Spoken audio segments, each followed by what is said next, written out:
New show, who dis? It is Wednesday, not our usual Tuesday spot. It's Wednesday night. Welcome to our premiere episode of our new series here on the channel, One Shot Wednesdays, where we're going to do shorter, more focused narratives, get chances to meet and play with new people, get some guest DMs up in here.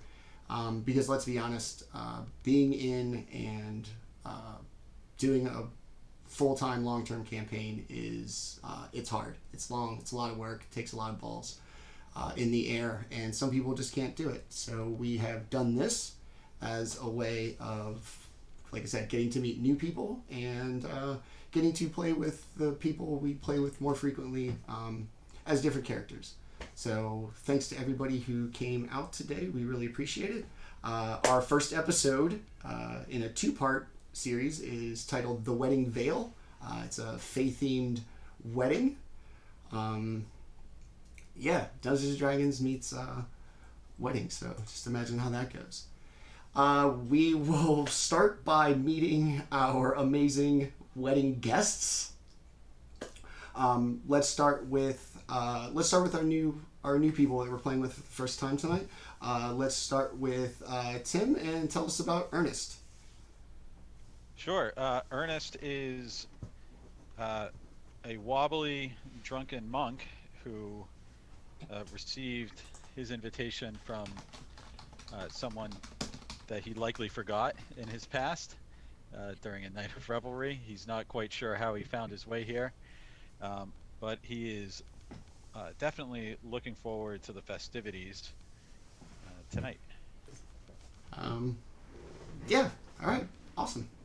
And let's go to our other newcomer this evening.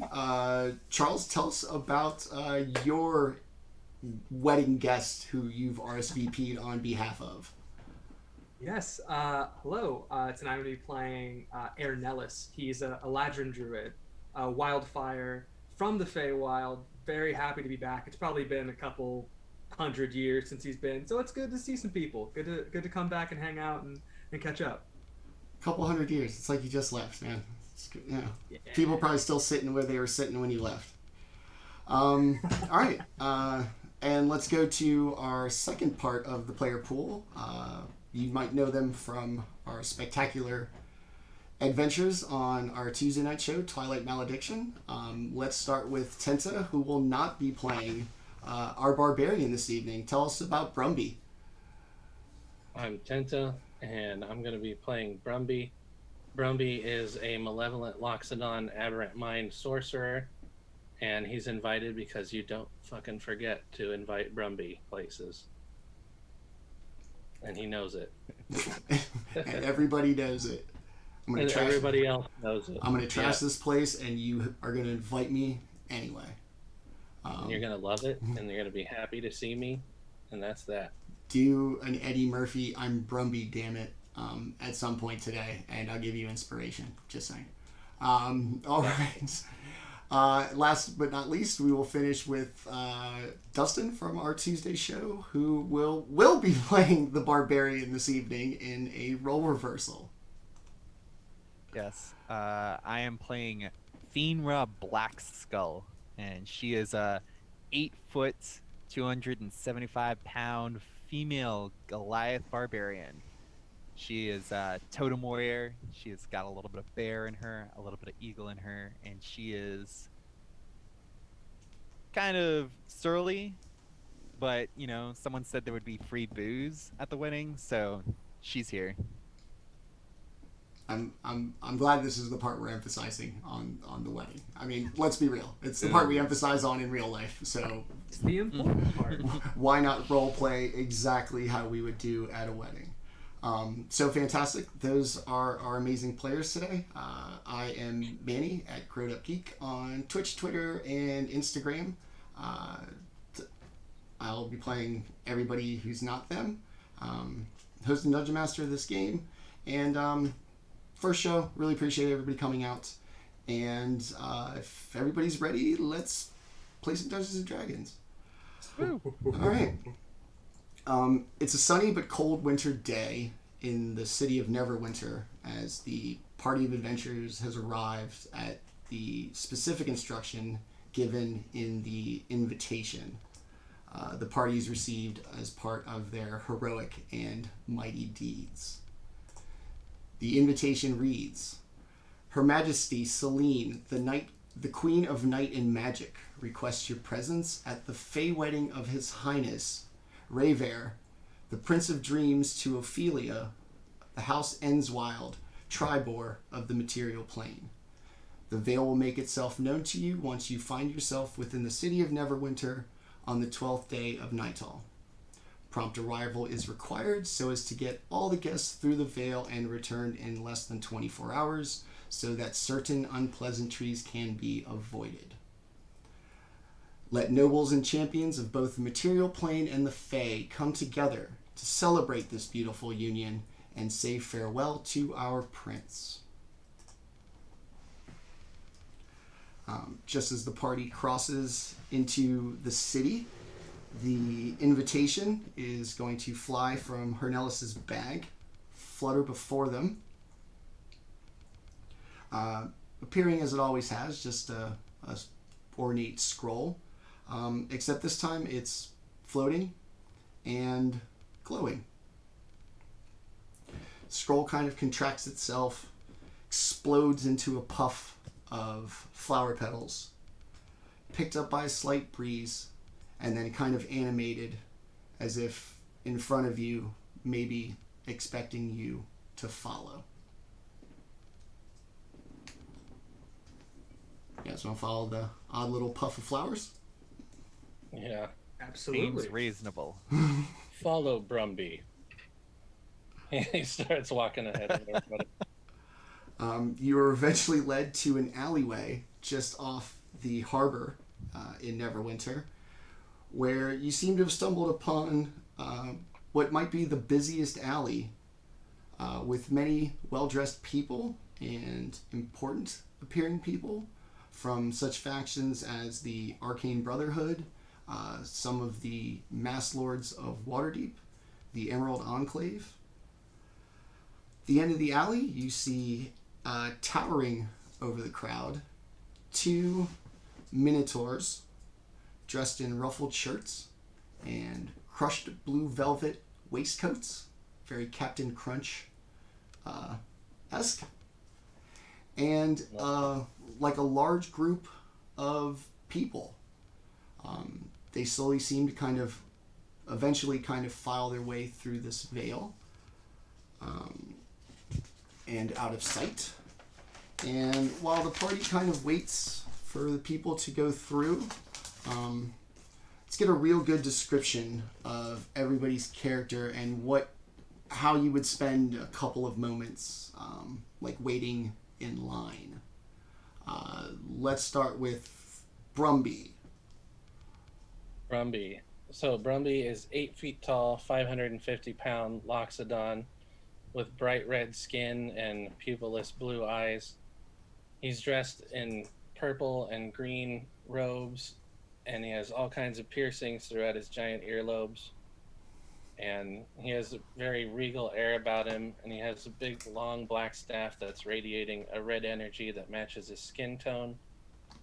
And what he's doing is he's gleaning surface-level thoughts, trying to see if he can't take advantage of his time and maybe somebody else at the time. All right. So if he gets and it looks like that at you, he's probably probing your brain. You don't really get anything in a probing sense from the crowd. Everybody seems to kind of be keeping to themselves, or at least to their respective party, but not in the same way as you. You do overhear rumblings from a few people about how the bride's family is refusing to attend this event in the Feywild. Oh, All right. interesting. All right. I will use that to my advantage at some point. Ernest queued up outside of the proverbial club, as it were. What's he look like? What's he doing waiting in line? So Ernest is sipping from his canteen, and more or less trying to go unnoticed. Let's see. Is Ernest a human or is he a? Ernest is an elf. Oh, Yeah, he's gonna just listen to. Yeah, there's nothing particular that he wants. You know, he really appreciates a good line. It's a nice way to get things done, treat folks fairly, first come, first serve, and all that. But he's also curious if maybe there was a cocktail party happening here before they open up the veil. So he's keeping an eye open for what he came for. As you kind of stand idly by with taking a little nip out of your canteen, across the alley, another elf, a female, taking a little sip out of this little kind of petite, almost pewter test tube of hers, kind of gives you, the little nod and the little distance clink clink. As you kind of stand around, keeping an eye out for free drinks.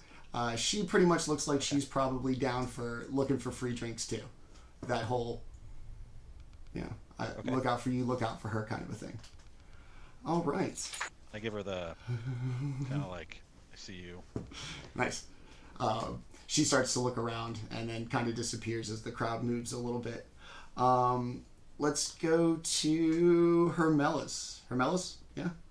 Hernelis, yeah. Hernelis, okay. Sorry, my eyes were shitty. Yeah, no, he's just he's sort of in sort of an autumn appearance right now. He has like brown hair that kind of turns into red at the tip, and has kind of he's in his armor. It's very regal, kind of leaf scales going down the side, kind of a cloak. Kind of digging around a little bag he has at his side, little gray bag.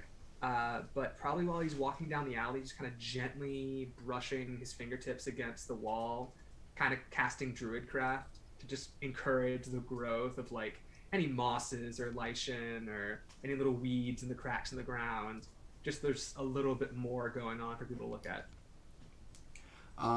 As you do this, some mysterious seeds that may have fallen out of a guest's pocket, shall we say, and have fallen to the cracks of the concrete, appear to sprout, and a slight kind of skunky sensation fills the immediate little area where you are. Can I read anyone ahead of us that I'm telling that they're a little funky right now, or a couple of people in front of you is definitely kind of checking their jacket, and it looks like their date seems to be screaming at them about, I told you not to bring that stuff with you.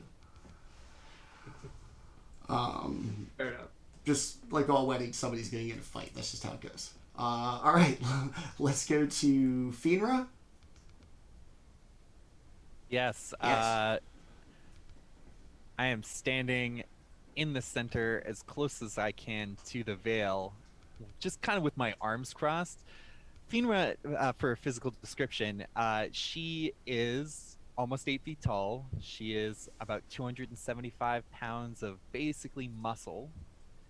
And she was pressured into dressing up for the evening. So she is uncomfortably wearing a sort of silk dress that is barely containing her muscles. You can see it's being like pulled and stretched, and her cleavage is barely being held in between the muscles and her breasts, and so she looks not feminine but really feminine at the same time.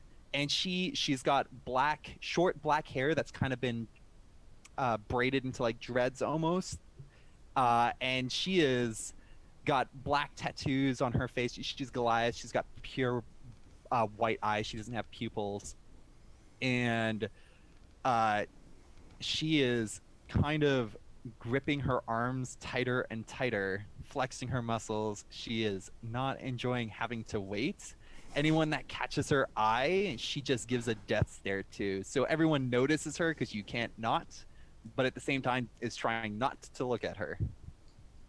The crowd around you, even as it starts to slowly cycle through the veil and out of sight, seems to be giving you a little bit wider of a berth. As they do, I take a step forward every time it seems like a space is made available. After a couple of minutes, you have essentially parted like this group of people in front of you that just would rather not be in your way, and you find yourselves at the front of the line with the sharply dressed Captain Crunch-esque Minotaurs holding a clipboard. Yeah, you know. Look you up and down. Invitation, please. I put my hand on his shoulder and squeeze unreasonably hard and just say, I need a drink.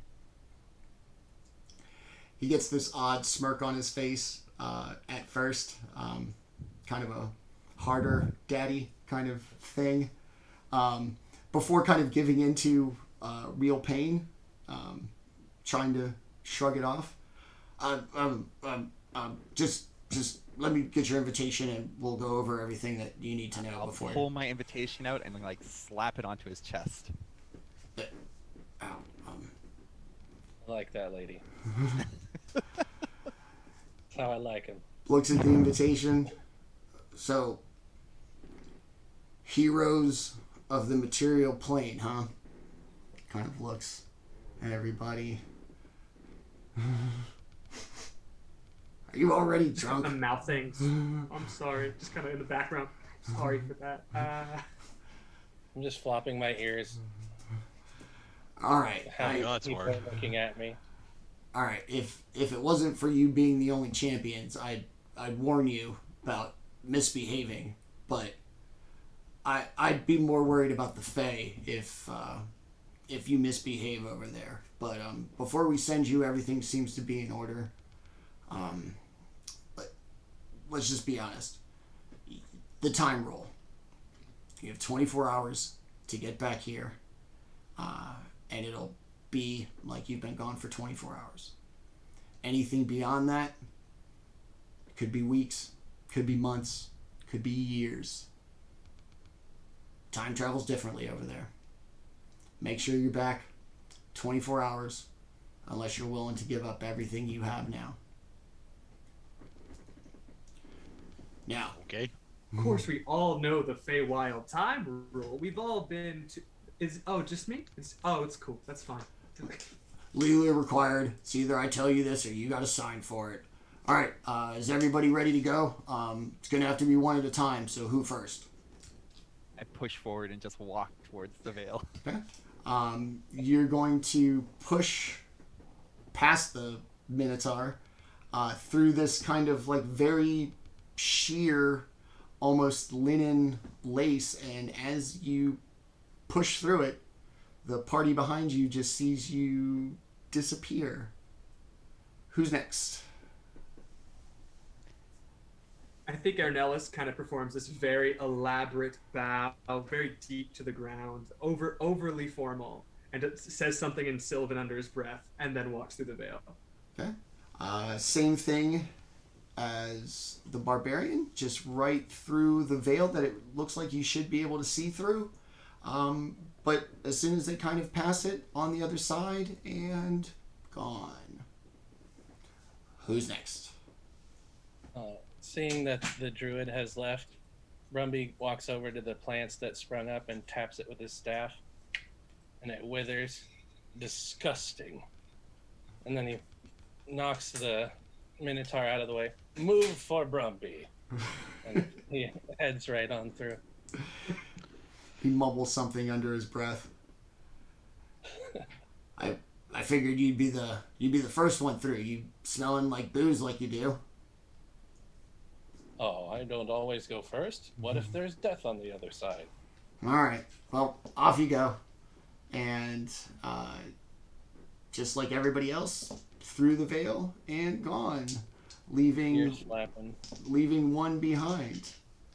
So Ernest has regretfully not really been paying attention after he realized that maybe this other elf was flirting with him. So he turned back, and now he's in somewhat of like a drinking contest with her. Knocking back from his flasks, she takes a sip. They're going turn for turn. He keeps making those eyes. I see you. And to the point where, oh no, his canteen is empty. So he makes kind of a flourish of moves to jump his way through the veil. Give me a perception check at disadvantage as you go through. The Minotaur wanted to say something before, like warn you as you heroically, impressively try to jump through the thing to get the girl. Maybe a bridesmaid, who knows? Perception check.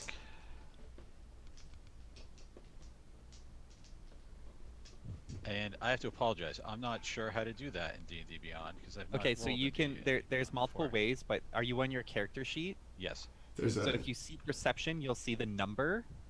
Click You on can the number. Click on the number, and it'll roll the Thank you. dice automatically for you. and it does the math. Yep, and does the math. It should pop up in the corner.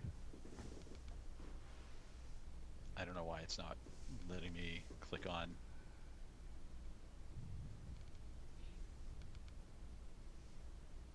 I've got my dice bag right here. I only trust it. Is it okay if I? Yeah. Yeah, dude. roll Yeah, dice? I roll Okay. real dice. Okay. Yeah, I don't trust machines when it comes to dice because I have to be able to throw it the fuck out the window. So If it's an it won't 11 get bumped on along. perception check with disadvantage. As you kind of heroically flip through, you hear the Minotaur go, "Hey, I was gonna warn you about one thing. Be careful what you..." And you disappear through the veil.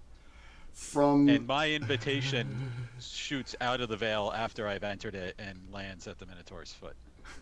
Nice.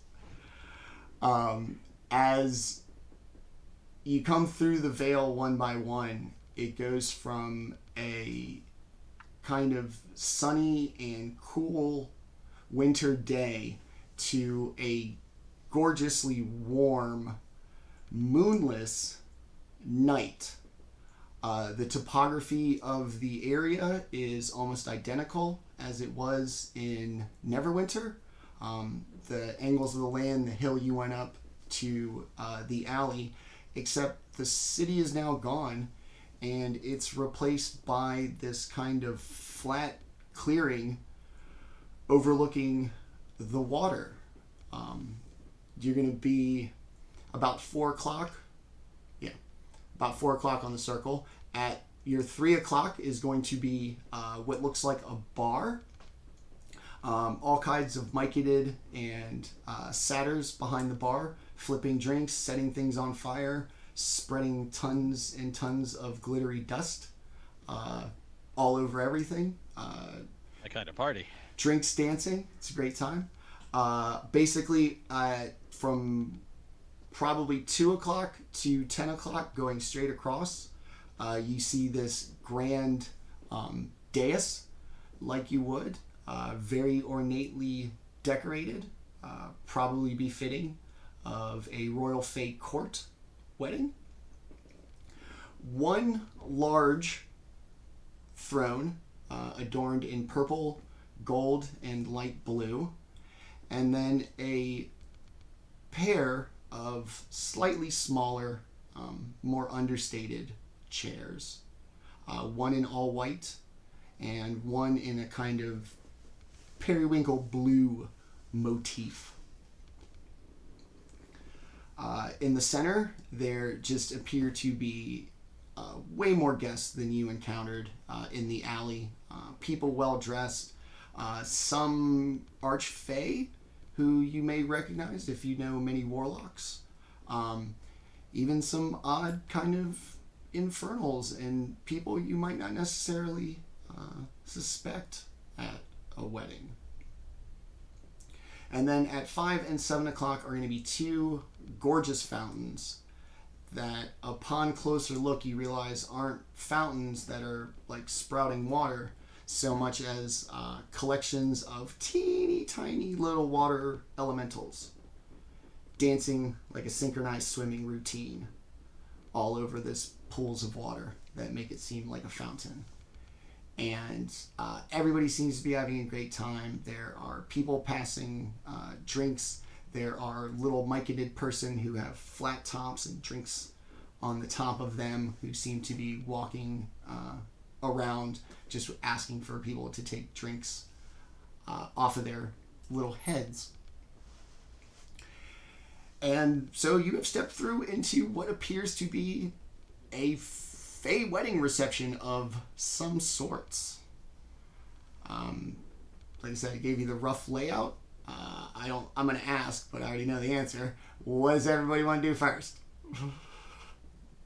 I will roughly clap Ernest on the back. I go, there it is, drinks, let's go. And I start marching towards the bar. Okay. I think I'd probably pick up just something small, something kind of dainty off the top of one of the myconids, and I want to kind of hover over to where the Archfey are sort of congregating and talking amongst themselves. All right. Ernest, you go into the bar with the barbarian and her encouraged state. If I look around the room, do I see the woman I was going drink for drink with earlier? She has not come through yet, but there are still people coming through as you kind of get there. Okay, I'm gonna grab a drink from one of the myconids and start looking for food. Okay. Brumbie, what are you gonna do? You gonna get some drink? You gonna get your drink on? I grab one of the drinks with my trunk right off the top of the myconid's head. Then I grab another one in my other hand. I go, move, mushroom, and I bounce him out of the way with my big belly. Okay. So as everybody kind of spreads out, you're going to see essentially 3 different drinks kind of floating about at the bar and amongst all of the past cocktails. For every drink that you take, roll me a d6 and tell me what you get. Well, I got 2 drinks, so here we go. Yeah, I guess I got the 1. I got a 3 in my trunk, and I got a 1 in my hand. Okay. A D6? Yeah. I mean, I will have just 1 drink for the moment, but... I mean, if you didn't grab one, it's fine. But like I said, if you did... Oh, well, I mean, I didn't grab one from the mic. I went over to the bar, so I guess I don't have a drink yet. Okay. Like I said, it's basically going to be one of three signature cocktails if you are in the parlance of the industry. Mm-hmm. I'm going over to the bar, so I don't have a drink yet. Okay. Roll a 6. 6. And Ernest rolled a 4. Okay. Fynra, you're going to pull up to the bar. A very large ent kind of stalks its way over to you. It says, I am ent, in a kind of inquisitory manner that makes you wonder if it's asking what you want to drink. Like, what selection of whiskey do you have? I am ent, and then it points to the same 3 drinks it has behind the bar. Mildly disappointed, I cross my arms. I'm just like, whatever's strongest, please. All right, so you are going to roll a 5. Good. All right. So as everybody takes their first drinks, All right, you got 5. Ernest got 4. Hernelis, what'd you get? A 6. 6. Okay. And then a 1 and a 3 for Okay. You're the Brumbie. Everybody's going to get this kind of warm, kind of euphoric sensation. Brumbie is going to gain 10 temporary hit points and resistance to slashing damage for an hour. Yeah. Okay? Thank you. Hernelis is going to get advantage on saving throws. Okay. Fynra is going to get advantage on saving throws.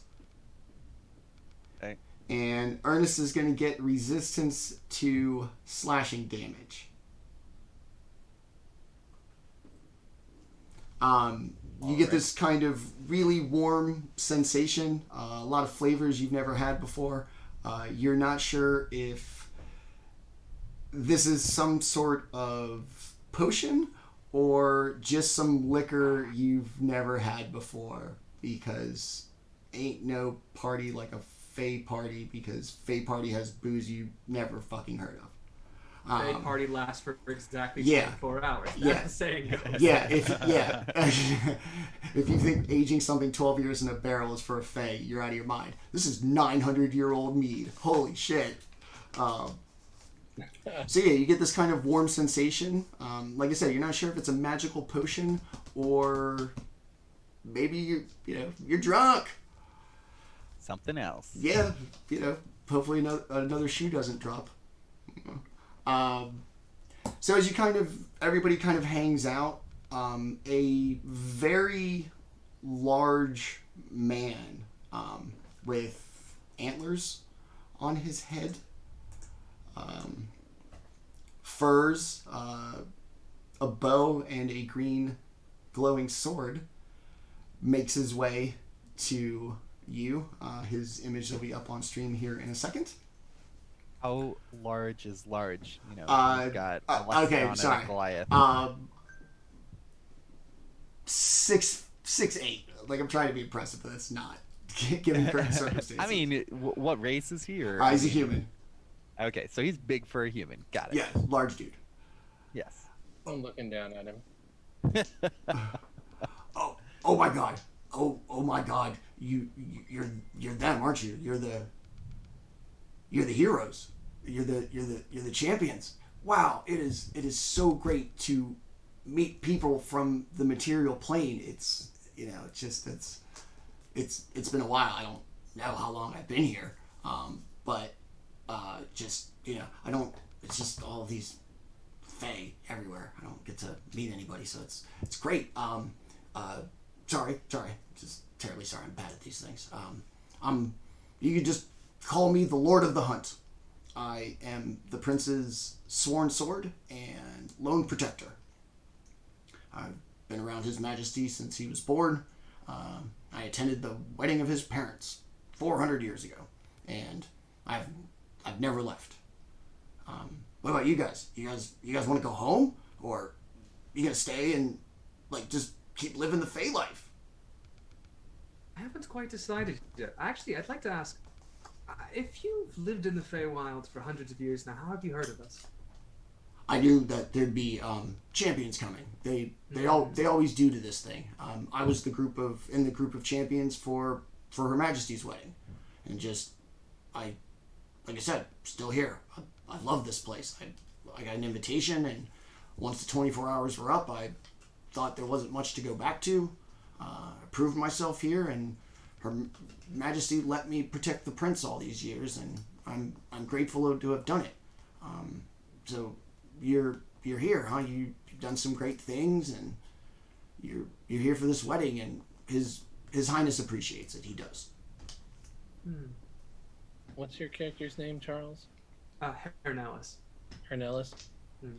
Brumbie looks over at Hernelis. Don't be silly. You're with Brumbie. Everyone knows who you are. Of course. You do precede yourself, Brumbie. You do. I'm stroking my trunk like it was a long beard. Mister of the Hunt, what happened to your compatriots those hundreds of years ago? They just went home. The champions have this kind of thing that they always do when they come to these things, and when it was over, they had a family and things to go back to, and I really liked it here, and Her Majesty kept me around after being at her wedding to the king, and kind of rolls his eyes dismissively, and then he looks at Brumbie. You still get invited to these things, huh? It is bad fortune to not invite Brumbie. It is bad fortune to not invite Brumbie. Been hearing that for years, Brumbie. Just hoping that this would have been the one. Oh well. So, Rings true. So, yeah. What do you guys want to do until your thing? Do you guys have some of the drinks? Just be careful with the drinks. You're first gonna feel great, like top of the world. You could take on a Luxodon. Looks at Brumbie. And then a little bit later, just down in the dumps. Who knows what's gonna happen to you? But you guys should be fine. It should hopefully clear up by the time, anyway. My party is renowned for their restraint, so it'll be great. I lean in close and I just like, you describe all booze. This isn't And I grab some guys walking by, I grab his drink and I drink it in front of him, just making eye contact. all right. You gonna roll me a d6 for that?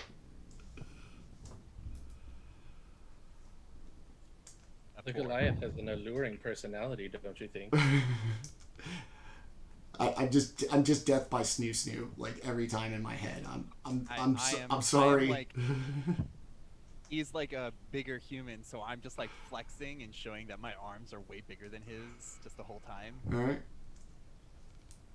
I rolled a 4. Okay. You are now also resistant to slashing damage. Oh wait. Yeah. I mean, I already was. Yeah. Oh. Slashing damage does not get through this skin. Yeah. Well, wait till the other shoe drops, buddy. It's gonna be fun. He seems like super excited, and like despite the way he looks, like appearance wise, he does stick out here. A little kind of unkempt in this. It's a wedding of the Queen of the Fey and a Prince of the Fey. So, there's some bigwigs here, and he's just kind of, slamming back drinks, like the guy who's like laughing, slapping people on the back way too hard,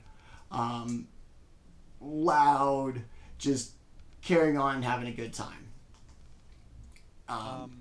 Do we have we have some like free time, quotey fingers, before the event happens? Mingle away!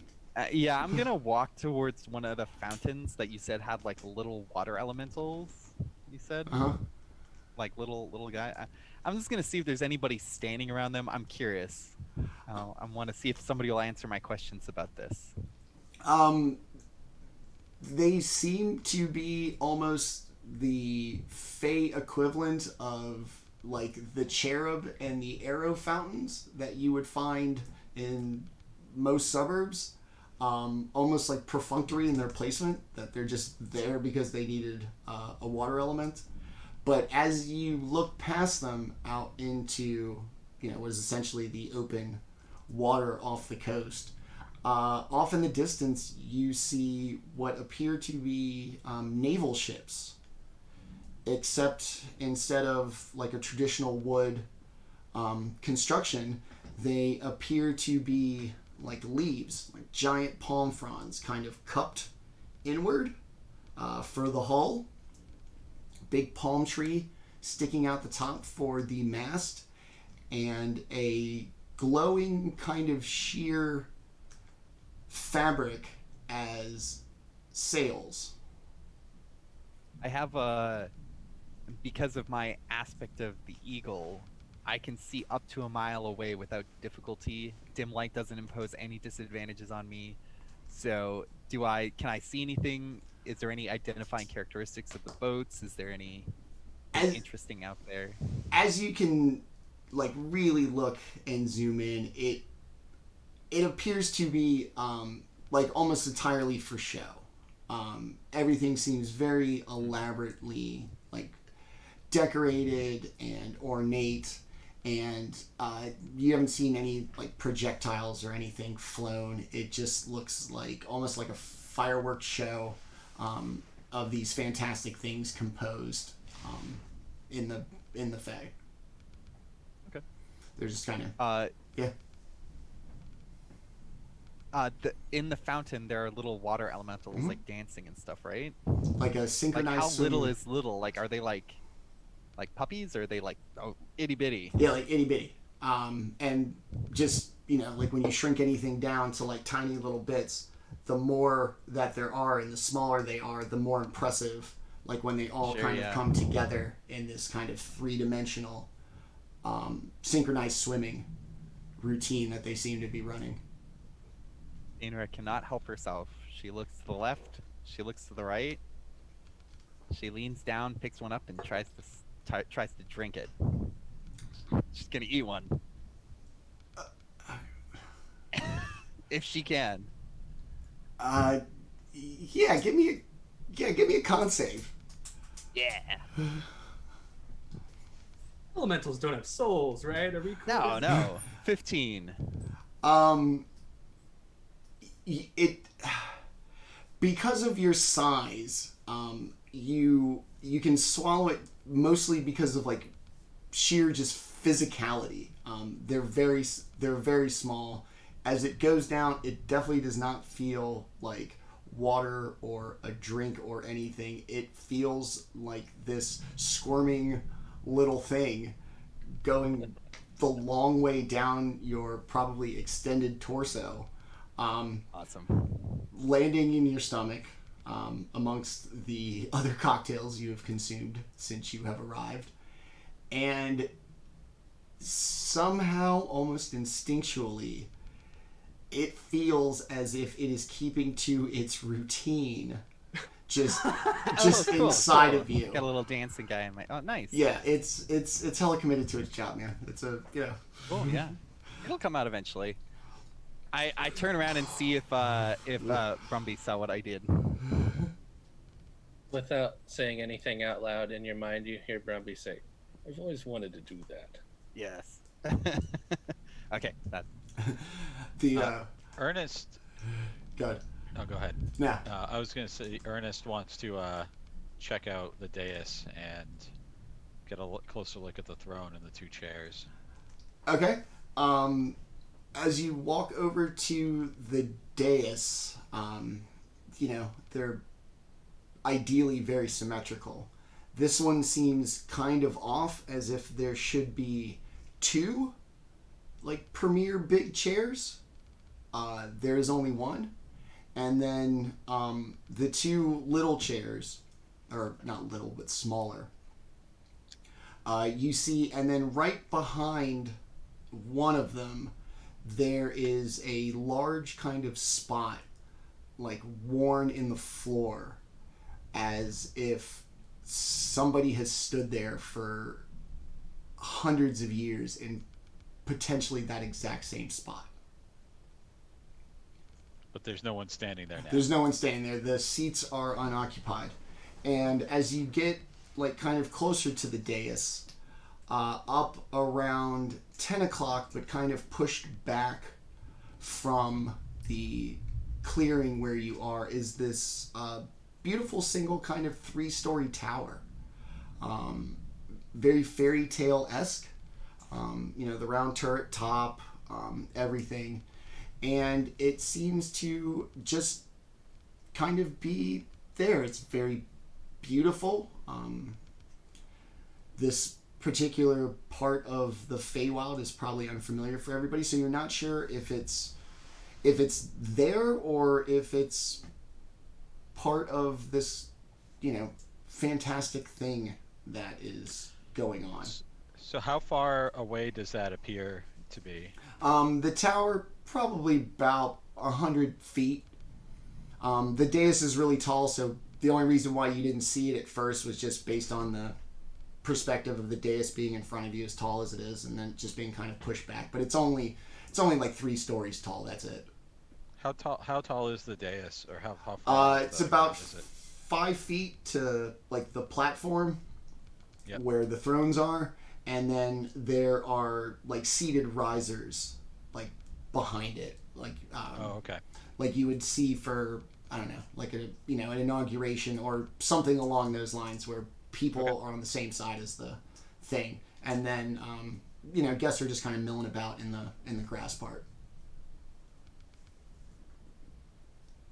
I'm gonna look around. Is there anyone of note outside of like the party, Brumbie, like outside of like that hunter guy that approached us? Is there anyone who looks particularly powerful or strong? Something that like Fynra would notice? Anyone attracting a lot of attention? Everybody. It seems like, for as many people as there are here, it seems to almost be one of those groups of people where everybody seems to know each other. Probably see each other semi-regularly, whatever that's defined as for a Fey. We're like the only not. There are other. We're the only. You're the only adventurers. Okay. Like I said, there are members of the Arcane Brotherhood, the Emerald Enclave, like big factions, who get invited to these things not for any real like personal connection, but just an acknowledgement of status. Okay. But yeah, everybody seems to kind of give the party looks. You four definitely kind of stick out more than normal in this group of. Look at us. Drinking all the booze, eating water elementals. Yeah. I will say though, I'm pretty impressed. You guys are actually pretty well behaved so far. So far. So you hear out of the corner, like off in the distance, the Lord of the Hunt, like kind of laughing and telling probably an inappropriate joke. And suddenly, the foliage kind of growing behind the dais starts to grow or glow a really kind of soft green and purple, and these giant lightning bugs just kind of flutter in out of the foliage, like over the clearing, and suddenly everything's very bright. There's a very polite kind of ooh and a polite country club golf clap as the mood shifts from this kind of gathering to almost potentially the like beginnings of something, and a just flurry of birds come out and land essentially shoulder to shoulder all the length of the dais, and in a perfect harmony play a kind of royal flourish that like a horn section would play, and the entire crowd drops to a knee as the dais begins to fill. Hernelis totally matches. He's already there, done with them. He understands what's happening. Okay. Brumbie gets even taller and more puffed up. All right. By fill, do you mean like magically, or like people are starting to? People are starting to take the seat? literally okay. fill in, and not not from like amongst like the crowd as you've been a part of, Elsewhere. Yeah, like essentially backstage. It's gonna go stand next to Brumbie. Okay. Brumbie's not gonna. Ernest, no interested in kneeling. You're the free folk.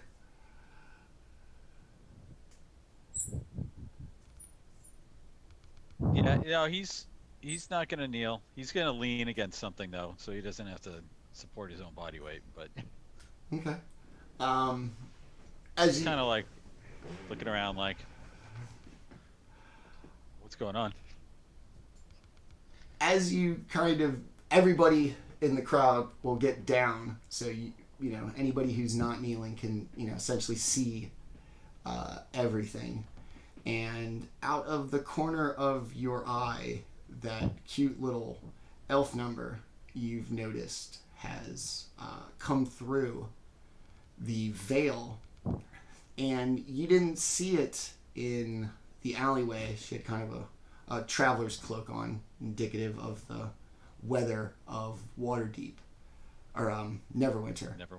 But as she has come through the veil now, she reveals herself as this kind of very fiery summer Eladrin in a dress that almost literally looks like it's on fire. And you notice that she is not kneeling either, and almost enjoying her seeming defiance of the others who were so quick to kneel.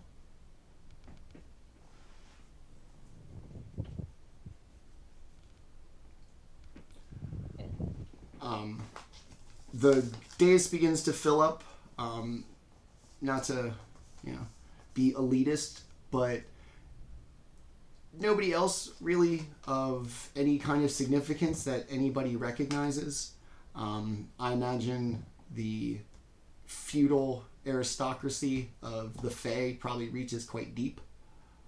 There's probably a Viscount somewhere who matters and is probably on this dais, as well as like his third son and somebody who won't inherit a damn thing. But they're filling it up to kind of puff their numbers. And everybody still has remained kneeling. The people who are filling in to the seats behind the dais don't seem to be in any rush, don't seem to be any commitment, but they're slowly filling in. Nobody reconsidering? Everybody? Yeah, well, I'm all there. Just down, with everybody else. Okay. I think noticing, I probably give them. I know better than to try and recommend anything to Brumbie, but I think Ernest and Fynra get a little bit of Well, if my friend here is telling me that I should get with the program, then I'll go ahead and do that, and drop to one knee. Okay. I get the message. As you drop to one knee, the little summer Eladrin number grabs 2 drinks from the bar and begins to make her way over, and is the absolutely only person who is moving. Everybody who's not kneeling is at least standing stationary. She has 0 Fs to give, and in her fire red dress, she is going to make the crossing and hand you, or tap you on the shoulder now, and to your eye level at kneeling, kind of swirl a drink in front of you and pull it up to see if you'll follow.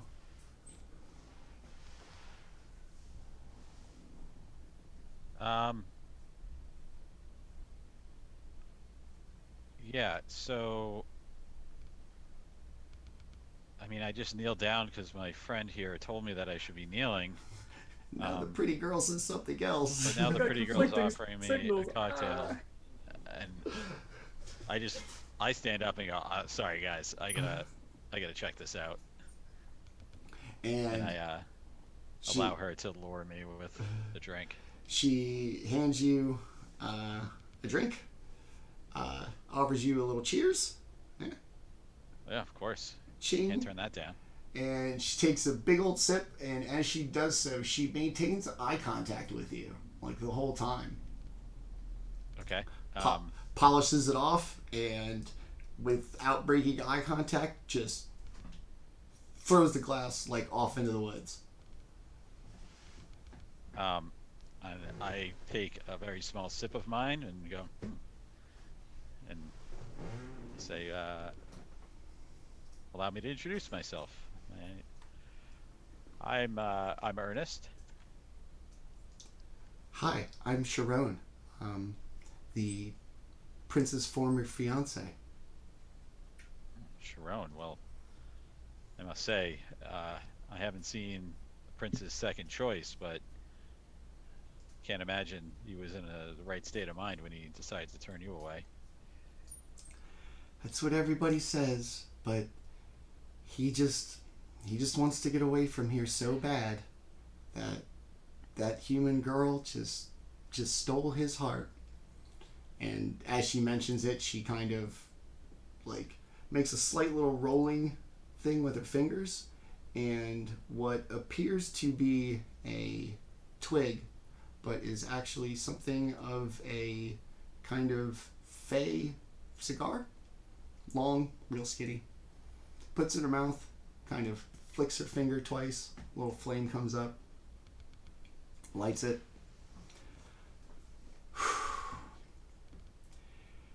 I don't understand what it is about those human girls. Just, they steal the hearts of the Fey. It's a shame. Yeah, it's a tale I've heard many times, but explain to me, why are you here? Well, That seems odd for the ex-fiance to attend. I don't think he's going to go through with it. I think he's going to realize the error of his ways, and that his life with her is going to be nowhere as fulfilling as our lives together, staying here in the Fae. She's human. She won't live very long. We essentially live forever. Why would he put himself through that heartache and that loss when he can have happiness until essentially the end of time? She takes another drag and she swipes another drink off of Mike and its head, and once again just kind of slams it down and chucks it into the woods again. Well, they do say that a love lost is better than no love at all. Why should we have to lose something for it to matter?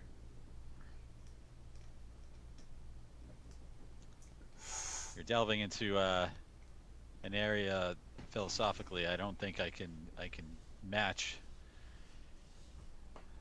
I say, raise a drink when you can, and with that I am gonna finish off my drink. Beyond that, really don't see a reason to get all wrapped up in this thing they call love. It doesn't have to be love. Just the sharing of time so that you're not alone. So that you don't end up like the king. Pathetic. Just alone. Gripping onto his son so tight that his son wants to leave all of this to go live 30, 40 years in the material plane? No. It's not a bad place. Look around. Sounds like he can come right back here when he's finished. I've been in the material plane for like 200 years. I mean, it's not that bad. It is not the same. And she kind of looks at you while still kneeling. I dislike the material plane myself. Hi, Brumbie. Well, Hello, ma'am. oh, you know Brumbie? Everybody knows Brumbie. See? So You must invite Brumbie. Well, is there I don't know how I can help you, but it sounds like you're in a real pickle as far as your love life is concerned. Not really, because if he doesn't come back, something tells me at the end of this event, I'll be just fine. And she kind of slowly turns. Just fine at the beginning of this event, too. Slowly turns, gives you just enough of a glance without being too much, and kind of goes back into the crowd in that leave them wanting more mysterious way that women supposedly think works. I don't know if it does. It might. I probably fell for it. Yeah. Um, I'm a sucker like that. That would have worked. I'm gonna allow her to wander off, but definitely keep tabs on where she is in the party. She's pretty easy to spot. Everybody seems to have kind of a like a kind of cool color palette, blues, greens, purples. She's wearing fire engine red, and her dress, because of maybe the material or maybe some sort of minor enchantment, almost does look like it's on fire. She goes back over to the bar, kind of makes small talk. The Lord of the Hunt, who, when you glanced over, had kneeled obediently, seems to still be kneeling, but kind of inching his way sideways while kneeling, so he can make his way to the bar as the dais fills up slowly. And he seems to be, while not from here, definitely respectful of its customs and its cultures, but the man still wants a drink. How long has the day's been filling up now? Probably about 15 minutes. Wow. Okay. It's a lot of people. Switch knees, Yeah. Faye got a lot of cousins. So the dais kind of slowly fills, and almost all of the kind of stands, bleachers, as it were. And then the birds once again play a different flourish. And as you glance over, you notice that the Lord of the Hunt is gone. Large man, probably not so stealthy, but he is not where he was a moment ago. And as you look up on the dais, you see this moon elf, kind of the purplish complexion, blue hair, dressed very well. Being from the material plane, nobody's really sure how old he is. But behind him walks the Lord of the Hunt, and it gives you the belief that this is probably the groom, the Prince of Dreams. And he sits in the chair, the smaller chair closest to the large chair.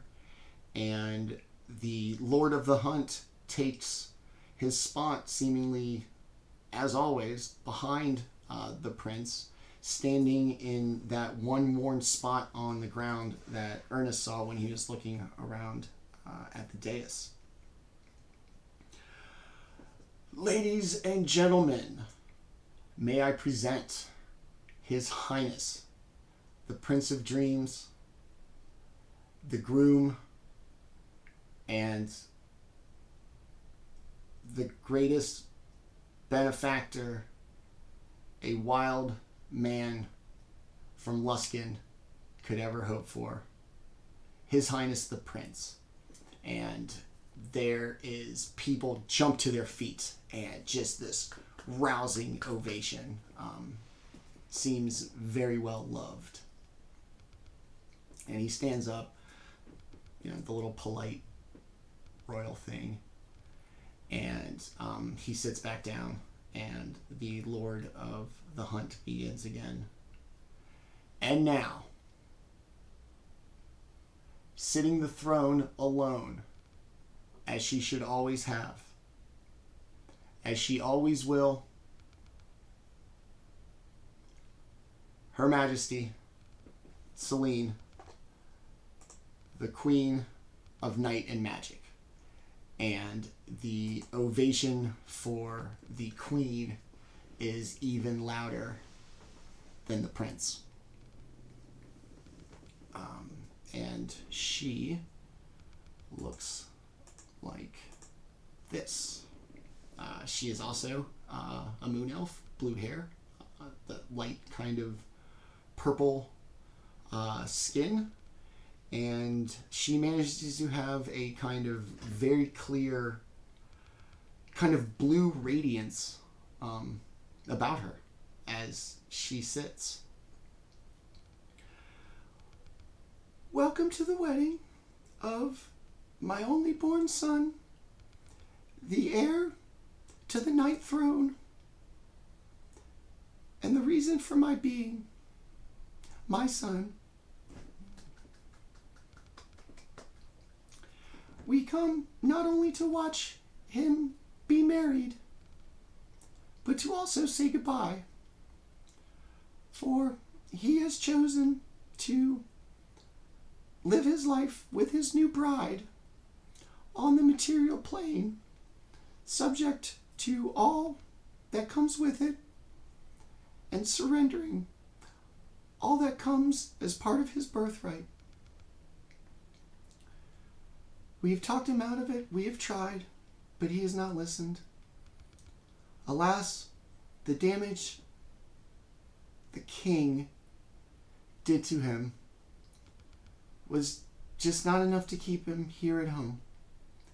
So it is on this night that we attempt to bring entertainment and joy to all of our guests, as we will not attend the human wedding, as they will not attend this one. Let us be alive. Let us be Fey. Let us show all that is beautiful and all that is not to be trifled with in this world, in all the greatness of harmony, love, and magic that we can provide. And the crowd chants again. She raises her arms, and the fireflies begin to kind of pulse and glow like a nightclub. And the birds along the railing of the dais all begin to kind of a boppy little tune, and guests seem to be kind of dancing.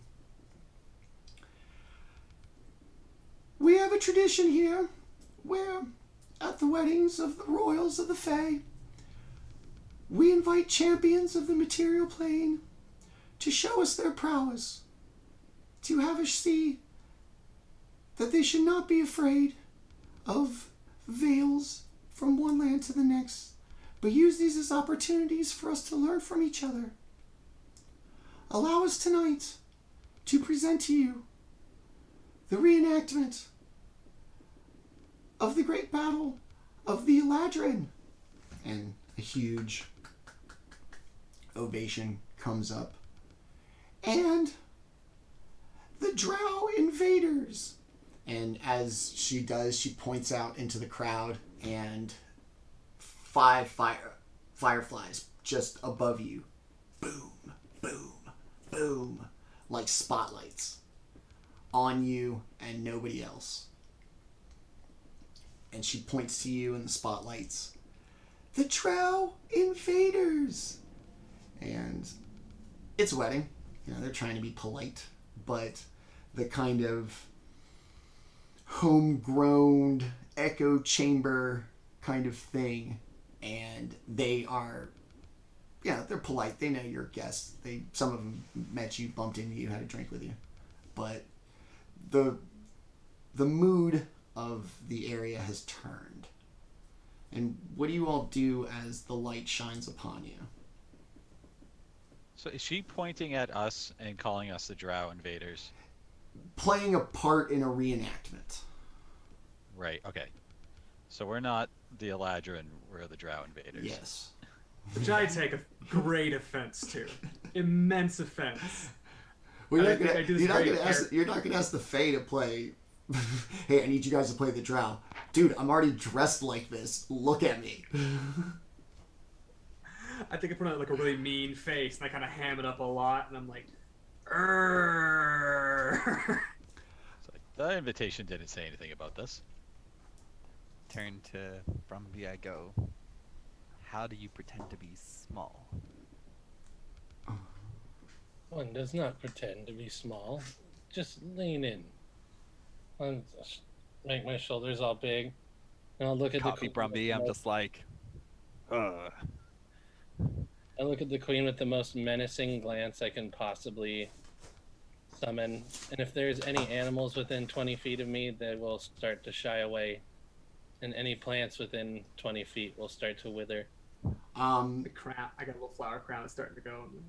So the grass you're standing on is going to start to wither, and the queen has pointed you out, through whatever means she knew exactly where you were to get those fireflies above you. Do not think this is a coincidence, Brumbie. It is time you played the role of Drow Invader this time. Mm-hmm. A role I shall no doubt excel at. We shall see, Brumbie. I will not have another son be married, and you will not attend another Fey wedding. I flap my ears and kind of wiggle my trunk around. Like I'm trying to brush it off, but I'm on the inside, I'm mildly offended, maybe more so. So if we're playing, and I'm saying this out loud so that even the queen can hear me, so if we're playing the Drow, who's playing the Eladrin? It is all part of the pageantry, and it is not so much the Eladrin to be specific, but more a celebration of the wide variety of life that can be found here in the Fae.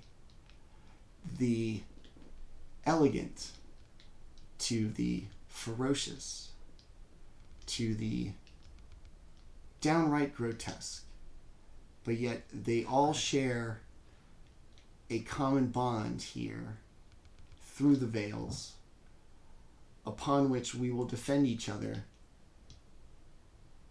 to all ends when somebody or something tries to take one of us from our homes. I say, and I scoff. I'm confused, and I Yeah. just go, does this mean we're going to fight? Of course you are going to fight champions. And I just go, yes, this is my kind of party, and I grab my dress and rip it off, and I'm just wearing leathers underneath, and I pull out my battle axe. I'm like, I'm ready. This is the kind of spirit we embrace here at a wedding, a celebration of a life, of a union, of what is to come and where you've been. Where we have been is under a cruel and mad king. Now we are free, and the harm that my husband has caused has stuck with my child, and he has chosen to leave us. So we, all of us, all invited guests, will provide the best entertainment and revelry that my son could get on his last night here. And a huge ovation comes up. I see you were not properly informed of what came with your invitation. Do not worry. We will not let you die. But in the spirit of competition, we will keep you from death, but that is about it. We would not be very well looked upon if we invited guests to a royal wedding and had them killed for our entertainment. Yes, who would do that? I lean over to your name is Hernelis? Hernelis, yeah. Hernelis. I lean over and I go, "You did not tell me your people were this entertaining. Ah, I'm excited." I clap him on the back. I'm like, "You're nothing like this." You normally don't get to play the invader, so, well, it'll be a bit of a change of pace. I was Master, honestly, who do I swing at? looking forward to a night off from punching and kicking, but who am I kidding? Bring it on. Very well. May I ask all of the guests, short of the champions, to clear the center arena? And as she commands, everybody kind of just parts, kind of forming this perimeter. So you guys would be essentially basically 1 or like 2 to 4 o'clock, like shoulder to shoulder, facing 9 o'clock, with the bar immediately behind you. And as the crowd kind of clears away, they push out like a table and fill it with drinks for you. And as you kind of make your way to your kind of corner of the circle, which is the dumbest thing I've ever said, the people closest to that end of the circle suddenly have this kind of very hometown mentality that either by desire of being contrarian or being a little more revelrous than some of the other guests, you're at the rowdy end of the party. They are drinking. You hear people betting how many rounds you'll last. Supposedly, there is a 5,000 gold pot if you make it to the end. While everybody's excited and seems supportive, not one of them convincingly has told you they believe you're going to complete the reenactment. And they offer you drinks and like pats on the shoulders. Anybody else want another drink? I think I'm fine. I'll let my head clear for the last one. All right. I mean, yep, I would have another drink. Okay. I take whatever is closest and I drink it. Do you want me to roll? I got you. Okay. Anybody else?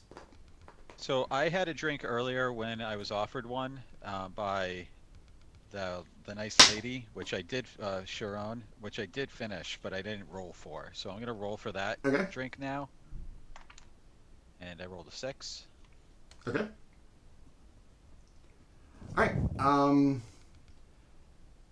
Anybody else? One last drink? All right. Oops. Shit. One. Family show, Manny. I know. Sorry. I work in a kitchen, man. Like I'm terrible. My 2-year-old is starting to say shit way more than she should. It's hilarious. It is, but it's bad. My wife's literally watching right now, and she's gonna yell at me for telling people that. Sorry, baby. I love you. It just happens. All right. So, Ernest, what'd you just get on your last little roll there for your 6. drink? 6. Okay. All right. As the crowd kind of begins to form, it really kind of turns into this kind of fevered pitch. Everybody's arguing for a fight. All day, everybody is... Fynra, you are going to have advantage on saving throws and plus 10 temporary hit points. And I also have resistance to slashing. Yes.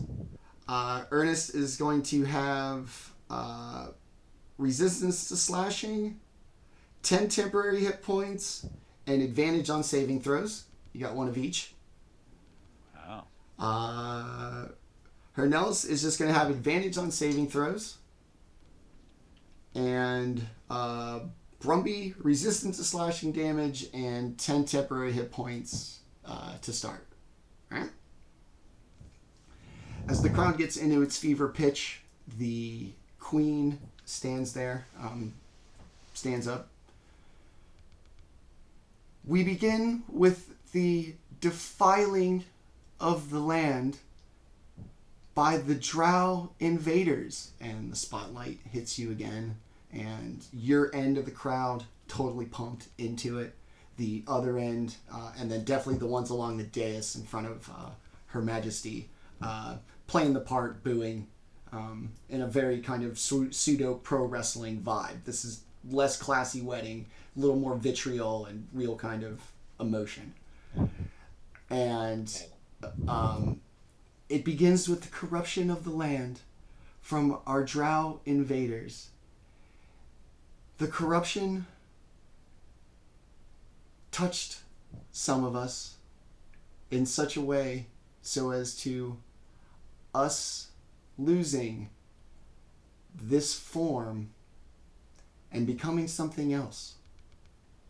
Something different entirely. Something stronger. Something Fey. And I'm going to have everybody roll initiative, please. All right. What I do with all my stat blocks. Boom. Ooh, only a 6. I rolled higher than I have ever rolled with my main character. Can I play this guy all the time? Okay. I still, for reference, I still have never rolled double digits with Calroth for initiative. 25 to 20. 20 to 15. 17. 16. Okay.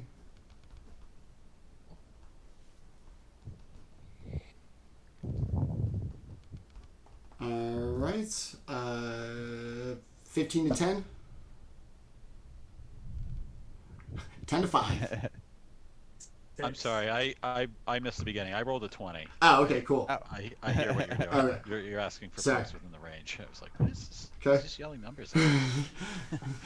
Yes, no, 15. I don't know, man. What the fuck are you doing? All right. Hernelis, what'd you get? 6. 6. That's a Around the Kelroth. back. It'll be That's a fine. Kelroth right there, buddy. Going tomorrow. This wedding might be over before it's your turn. I'm just waiting. You haven't got a Calroth until you have -1. I rolled a -4 on a stealth check like a couple of weeks ago. It was bad.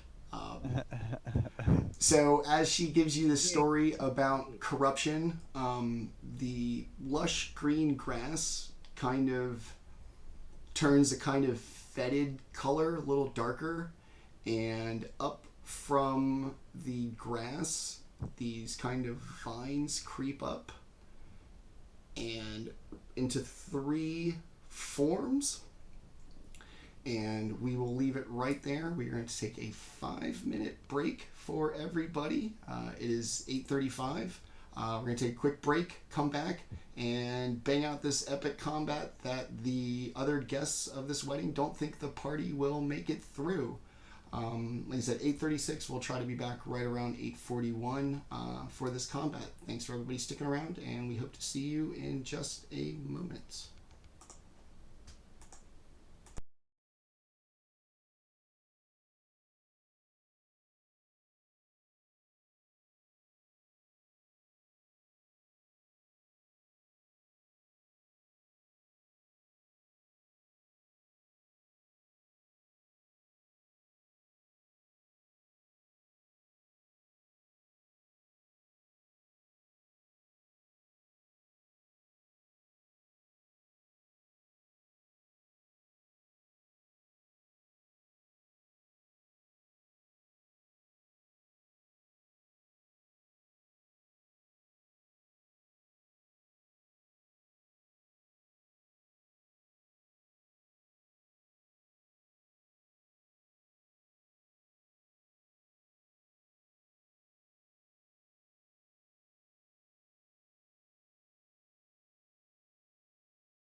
Yeah, that's why I go by Tenta. That's my wrestling name. All right, everybody, we are back from our little break, and the Queen has challenged our champions of the material plane to something of a tradition at Fey weddings. The party has met at least one past participant who had such a good time in this that he hasn't left for, by his math, about 400 years. So the Queen tells this insane story about the corruption and how it changed some of the members of the Fey. And up crept these little pods, kind of coalescing into 3 forms. And before you stand 3 green hags, cackling, not the traditional representation of the beautiful, gracious, slender Fey, but the true and dark, magical, and dangerous members of the Fey. And just as they kind of materialize, I was supposed to move you guys, and kind of coalesce as they did, man, you guys somehow managed to all move. Yeah, I'm Brumbie now, so... I think it's when yeah, no, it's fine. It's fine. Left or whatever. Yeah, it's fine. So they coalesce into these 3. Boom. Uh-oh. Okay, there you go. You're coming. And then boom, and boom, boom to. They coalesce into these 3 hags and begin to cackle like hags are wont to do. And just as you steel yourself prepared for this combat, everybody starts to feel a little weird. All those drinks that you've been drinking have had a kind of good and now bad effect. All right, let's start with Brumbie. Brumbie, you now have a disadvantage on saving throws. You've gained a level of exhaustion. Oh boy. And you are now minus 10 hit points. Oh, so I'm back to normal. So some of those things might have canceled out. So what's your net status now? I'm at 50 hit points. And you said I have disadvantage on saving throws? And a level of exhaustion. 1 level of exhaustion, yeah. Okay. So I'm just Brumbie, but not as good at Brumbie. Okay. Hernelis is going to be down 10 hit points. Ernest is going to have disadvantage on saving throws, which I think cancels out. Level of exhaustion, and are now down 10 hit points. So I think you should be a complete wash. So the only thing is the exhaustion is what hit me. Okay. And then Fynra, you are going to have minus 20 hit points and a level of exhaustion against whatever you had for your buffs. Okay, so we still have the buffs up currently. We're just starting for the negative effects as well. Yes. So if you had advantage on saving throws and now disadvantage on saving throws, those have canceled out. If you drank a lot, in theory, the level of exhaustion is the only thing that shouldn't cancel. One gave 10 hit points, one took them away. Advantage, disadvantage. So it's actually an advantage to having multiple drinks, because it seemed like we all got hit with the same negative effects. At some point, I imagine the math probably works out that you could have advantage on saving throws. Hold on. The best you could hope for is, depending on your math, how many drinks you want to have.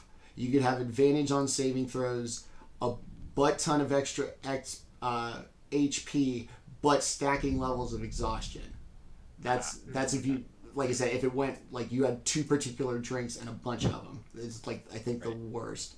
6 levels of exhaustion. You die at the start of combat. Yeah, told you not to drink all that, bro. Not before a wedding. So these three hags begin to cackle. Everybody now feels these new effects. And Ernest is actually going to be first. The three hags are basically centered about the party, 5 feet in between the center hag and each of the two flanking ones. And they're about 50 feet away from the party. Okay, so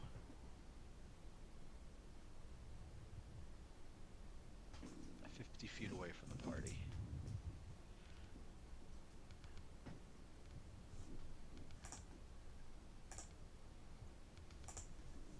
So I am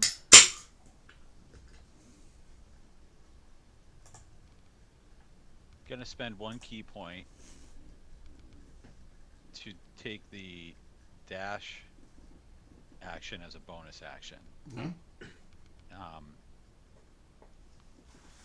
And I am going to come right up close to one of the hags in 2 bounding leaps. Hold on.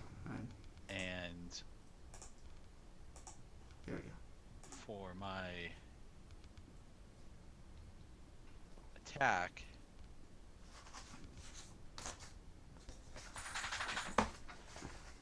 I'm first going to try to stab with my spear. Okay.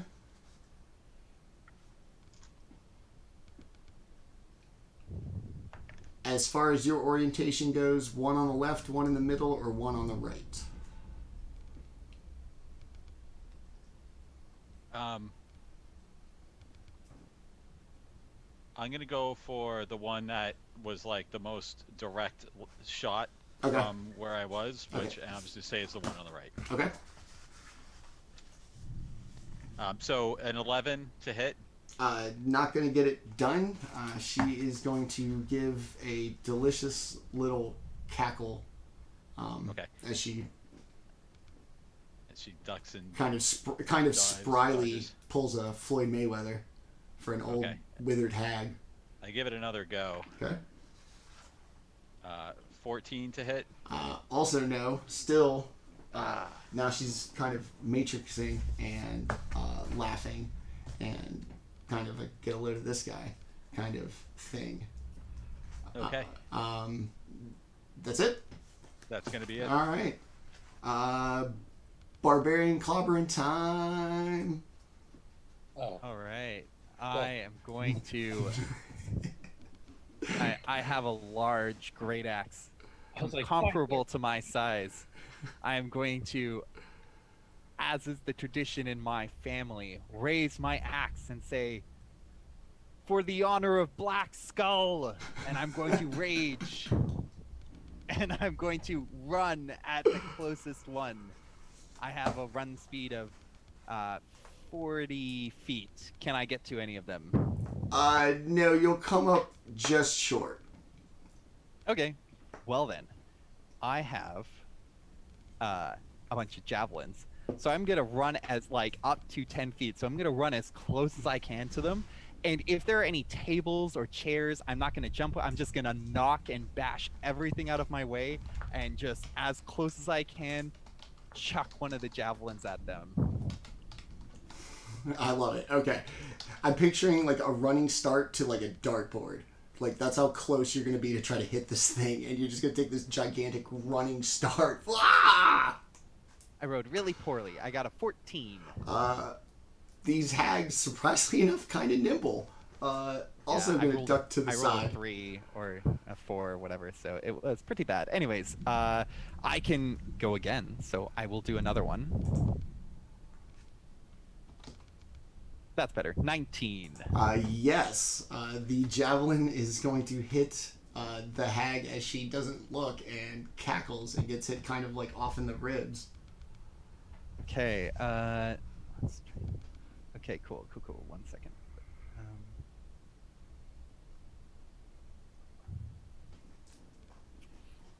All right.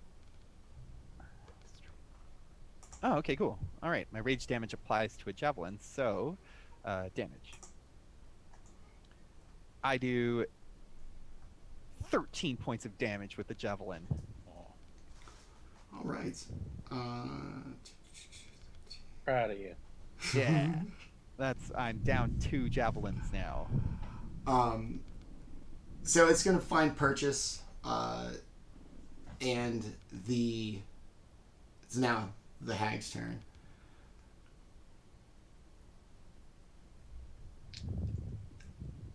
She's gonna begin to cackle and kind of pull out this kind of dark, like pumpkin with this kind of smoke coming out of it. She's gonna pull the lid off, and she's gonna blow it into Fynra's face. And I'm gonna need you to make a wisdom saving throw as she blows eye bite at you.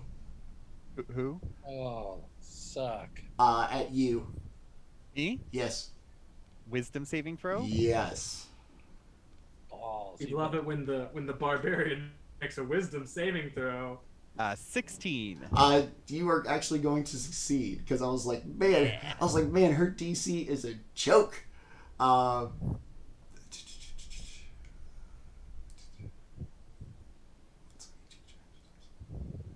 Alright, so you managed to see through the kind of fey enchantment she was trying to blow at you, and nothing happens.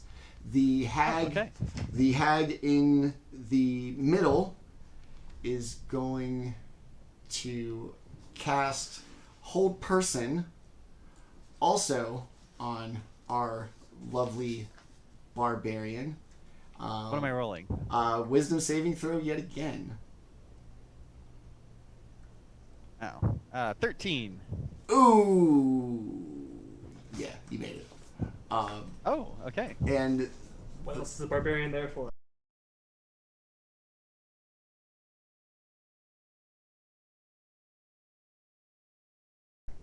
Oh no.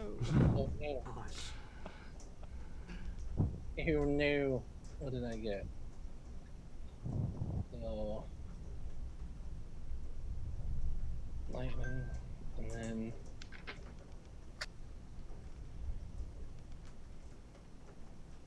a D6. All right. So she takes 2d8. She's one of the d8s. So she takes 19 psychic damage. ooh.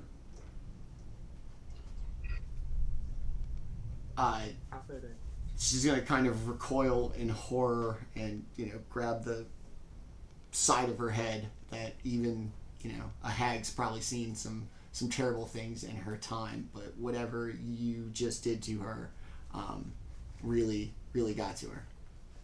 She sees what Brumbie sees. Is that it? You got anything else? Nope, that's it. That's Awesome. All right. All right, let's burn some stuff down, man. Let's do this. Come on. Yeah. Come on. Ernest, actually speaking of Ernest, Fynra, how do you feel about fire damage and being able to avoid it? Good question. Just like hypothetically, if there was some fire damage to happen within the 10-foot area of the hags, how would that make you feel? Hold on. Let me double check. Let's look at this damage mitigation real quick. Let's check in. Let's crunch the numbers. I have resistance to fire damage, if that's what you're asking. Okay. I mean, So realistically, you make the save, and you Monks have resist, you advantage. take quarter If damage. I am raging, I am resistant to all damage except psychic. and Ernest has evasion, so I think this doesn't feel like This doesn't feel like a dick move. I'm gonna draw my sort of ashen shield in one arm and my glowing sickle in the other. I'm gonna run forward 20 feet, and I'm going to, with one hand, it's gonna kind of glow with an orange. I'm gonna fire a mote of fire in the center of the hags at Ernest's feet, and an eruption of fire energy 10 feet at Ernest's feet to hit Ernest and Ernest, the 3 hags, and Fynra.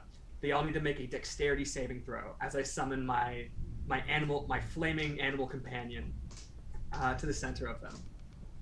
Right, I have resistance, but I also have advantage. So a dexterity Yes. saving throw. Yes, it is a DC 15 dex save. I made it with 16. I made it with an 18 on the die plus a bunch of stuff. Okay. How about the hags? What was it, 16? DC 15. First one saves. Second one saves. Third one saves. Okay, so Jackal happens, but there's this big flutter effect of fire, and I'm sort of like grimacing and really trying to like become part of the show here. And pyrotechnics summon my companion, and realizing that didn't really cause any damage, I'm gonna yell at Ernest. Ernest, do you wanna move around anywhere? I could move you a little bit. Does that sound good?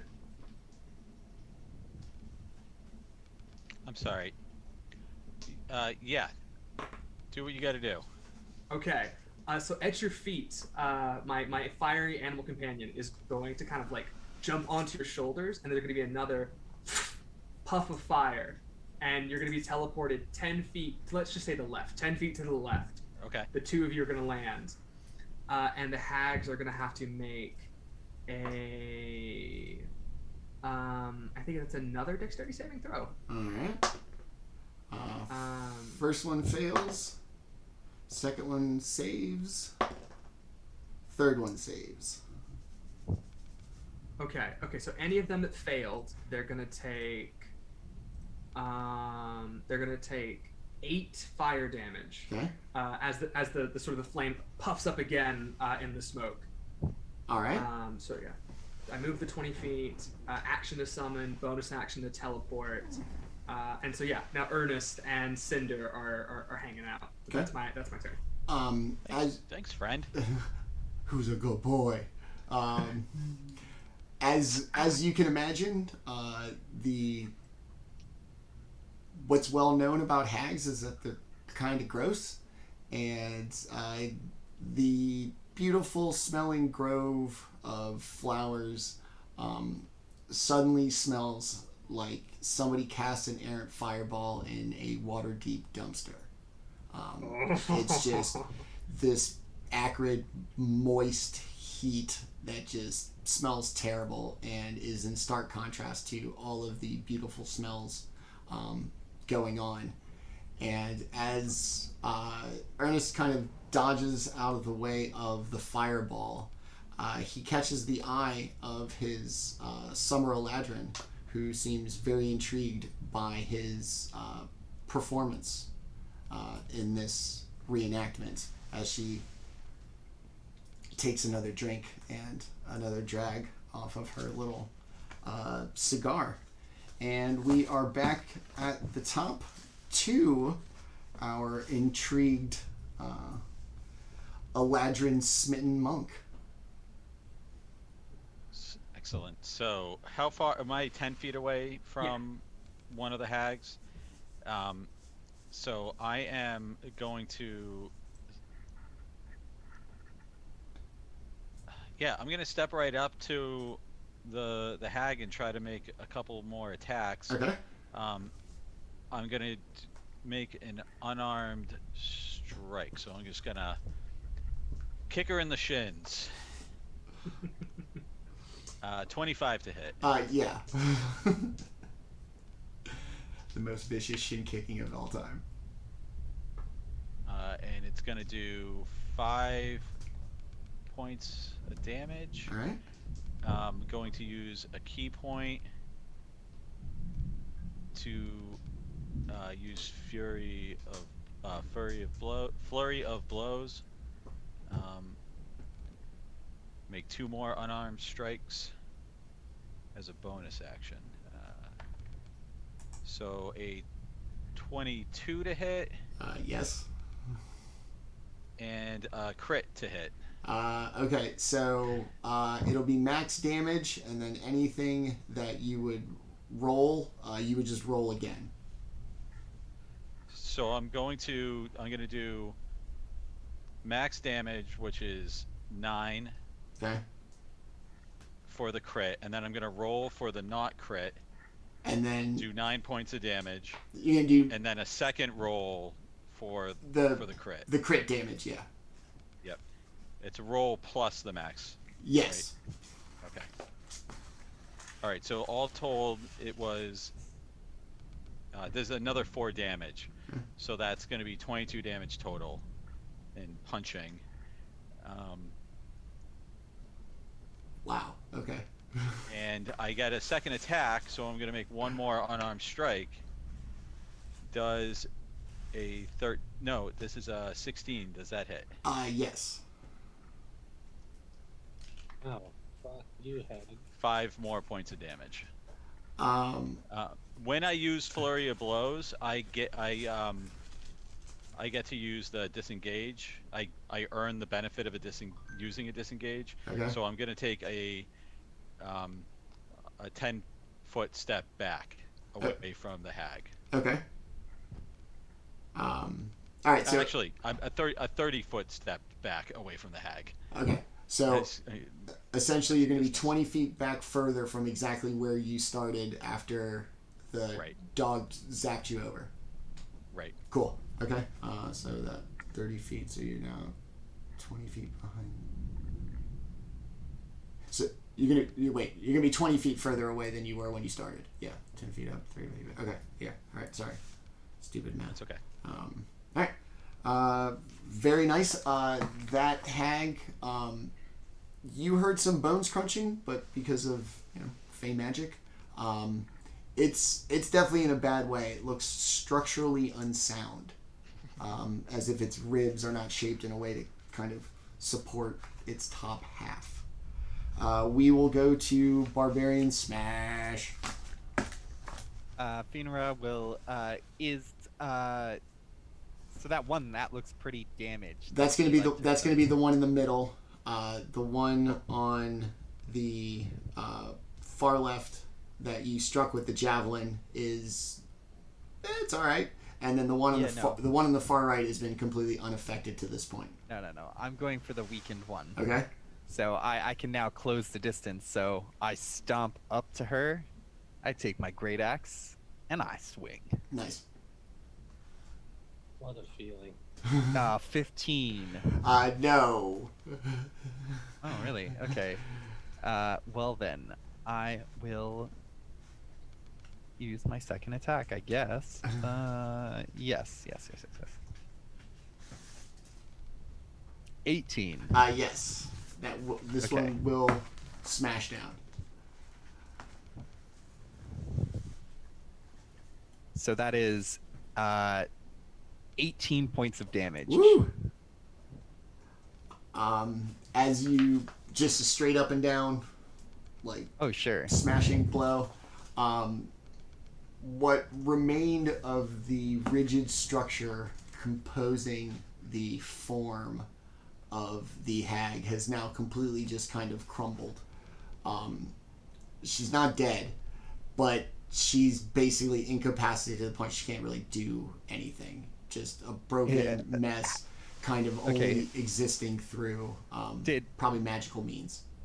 Did her hit points were reduced to 0? 2 actually. Okay.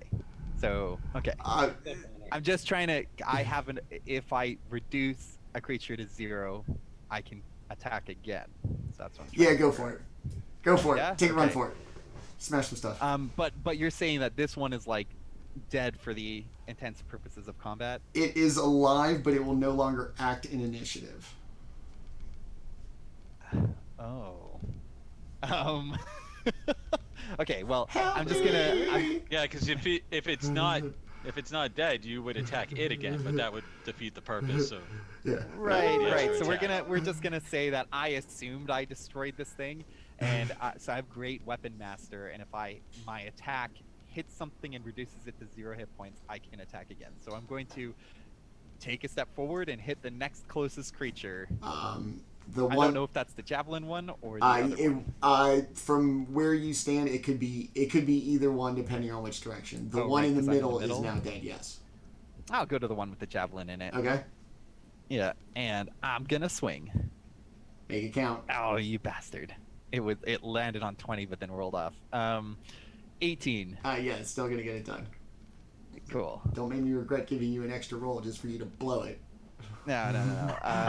I did 11 points of damage. All right. Now between a javelin to the side of the chest and a kind of crushing axe blow, this hag's also not looking too well. Oh, yep, that's my turn. All right. The hags are back again. The one right in front of you is just going to reach out and like kind of take like a desperate slashing attack with her long, gross claws for a 24 to hit. Yep. Okay. Yep, definitely. And going to take 12, 16 slashing damage plus whatever your mitigation is going to do for that. Yeah. So if it's slashing, I can reduce that by half, so 8 damage. Okay. Ouch. The one on the... I just go, yes! I just enjoy this. I'm like, the claw marks on me, it just makes me feel even stronger. All right, weird. Is everything okay, buddy? So the third hag... He's raging! The third hag doesn't mean you can't emotionally be there for people. She's gonna kind of step out of line to get a direct sight of our scratch me again, daddy, barbarian. Also going to cast. Sure, yeah, come get it. Slash me again, daddy. I'm just like, bitch, please. Is a 17 to hit? What are your rules on that? Does it need to reach my number? Or... Yes. Okay, then it did hit. Okay. And then you will take... Just barely, because I have 17 armor class. You will take 4 poison damage before any damage mitigation. Yeah, so that's 2. And then I need you to make a Constitution saving throw, DC 13, please. Even though I think this won't matter. 20. Okay. If you had failed, you would have been poisoned. Does that matter when you're raging? It doesn't affect my rage, but I'd be poisoned. Okay. I didn't know Whatever that. poison does. Disadvantage Disadvantage on on attack save. rolls and ability checks, so Okay. I'd just be at attack at disadvantage, but yeah. Always reckless attack. Yeah. That wouldn't give me advantage. Go double it. Just go It down. does. Just It go gives you nuts. advantage, and it would counter out. Reckless. Oh, you're right. Okay, yeah. All right, so that's going to be it for the hags. Brumbie. Brumbie. How far away is Brumbie? Brumbie. You're going to be about 30 feet away from the one that just stepped out, and about 60 feet, but off in a direction, so an actual grid movement a lot further to the one that's been got a javelin sticking out of it. The one that's Alright. the one that's injured. The other one, kind of in front of you, closest to you, has nothing's happened to it yet. Is that the one that slashed the barbarian, or is that the beat up hag? The beat up hag. All right, the untouched hag. I will go ahead and throw a witch bolt at. Once again, just using my trunk. Flick. Little purple bolt comes out. And Nose lightning. I got a 26 to hit. Yeah. So I assume that's probably good to go. And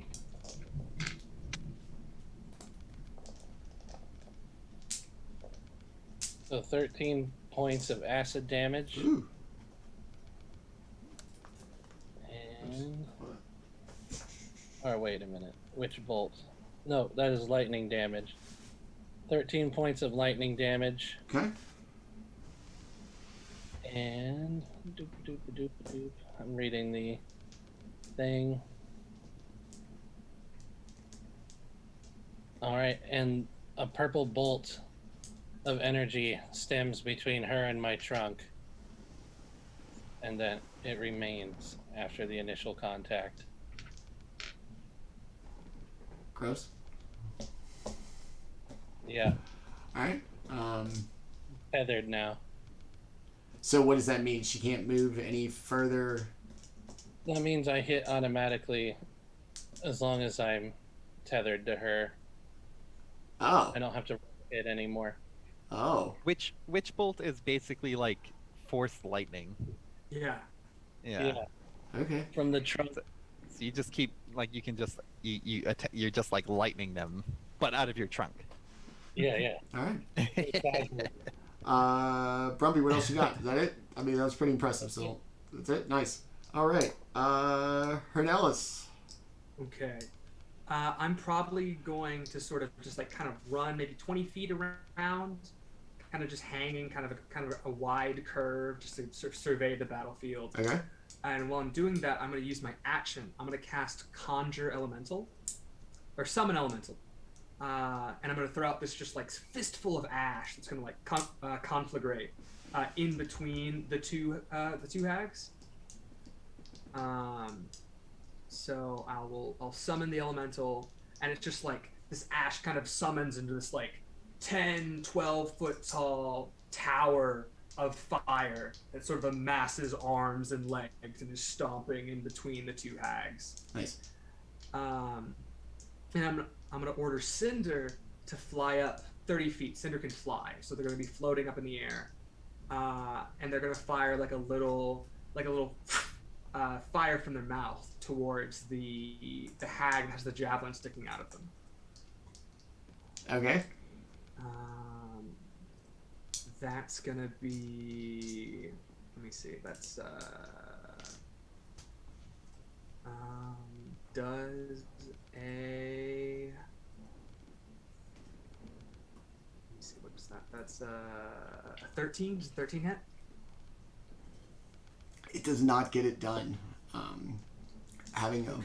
Not wanting to smell like hot garbage again, the hag is going to step out of the way, even they don't find it pleasurable.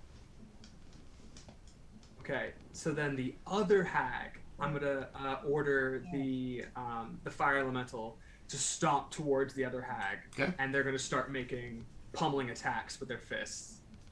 Let me check that. So that's gonna be D20. Okay.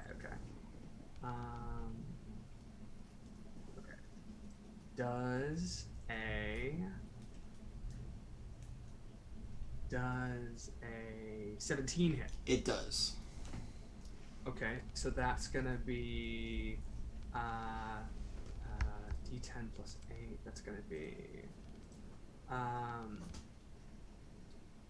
18 fire damage.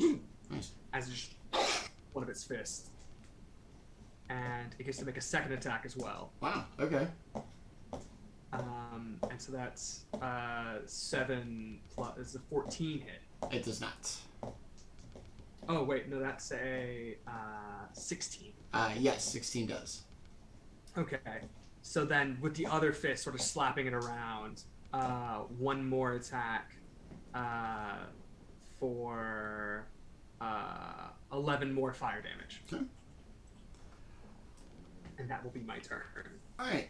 As this reenactment seems to kind of be sliding into the favor of the champions and the guests of the wedding, what once was localized to like your side of the circle, the rowdy bar hooligans,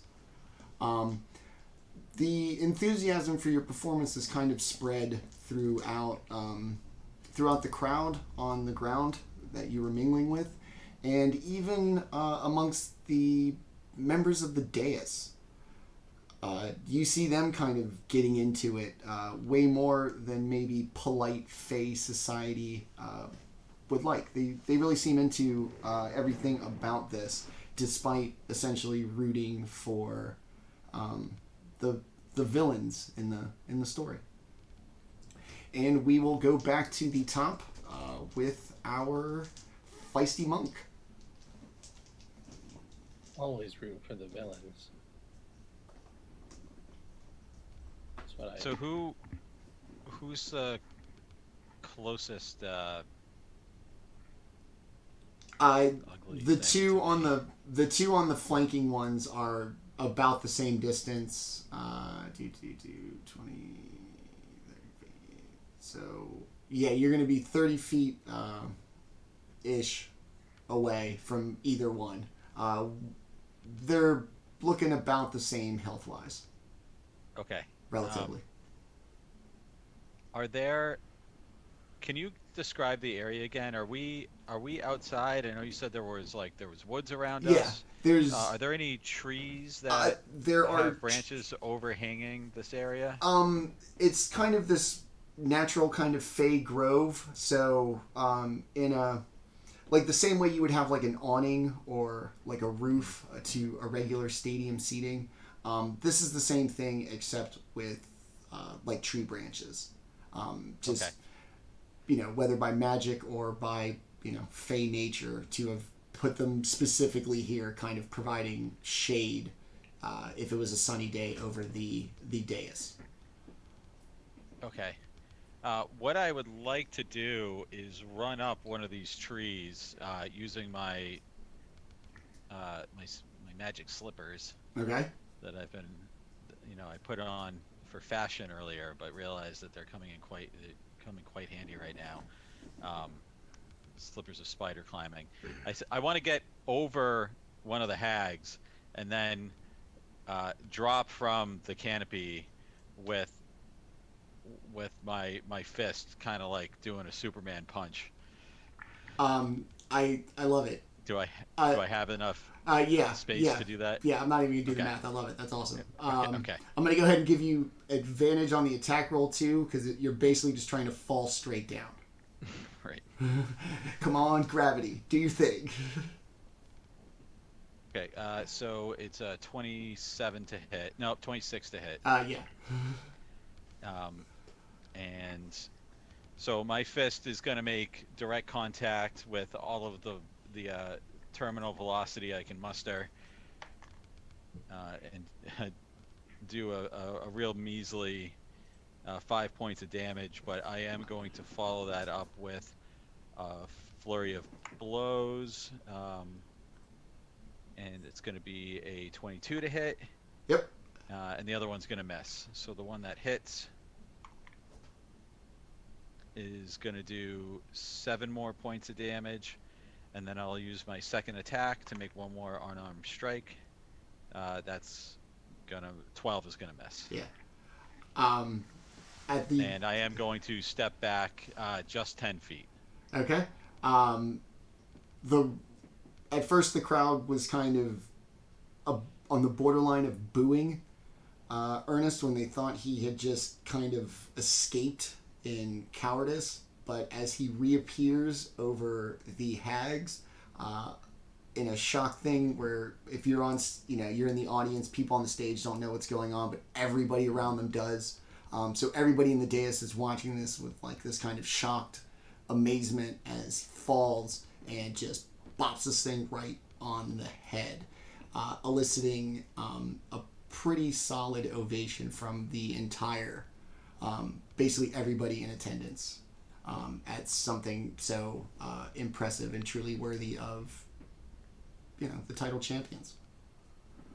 And when so I'm going to take my 10-foot step back, but it's going to be almost like a stumbling nearly a pratfall as I kind of like drunkenly step back away from the hag, and I'm gonna wink and point at Celine across the room.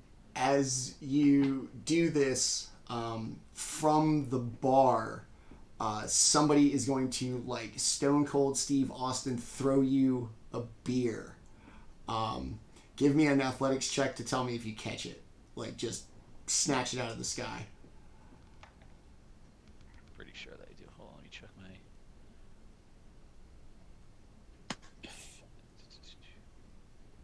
It's 16. So you're just gonna snatch this thing out of the air, and it's.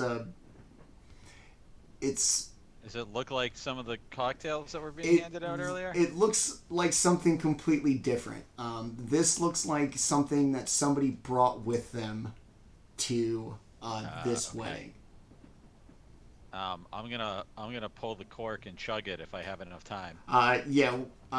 So you drink it. You feel very warm. Get a little bit of a sweat. Oh, that's what I'm used to. Get a little bit of the sweat, and you feel something, but might take a while or a second for it to really kind of take hold. All right, Fynra. This party's great.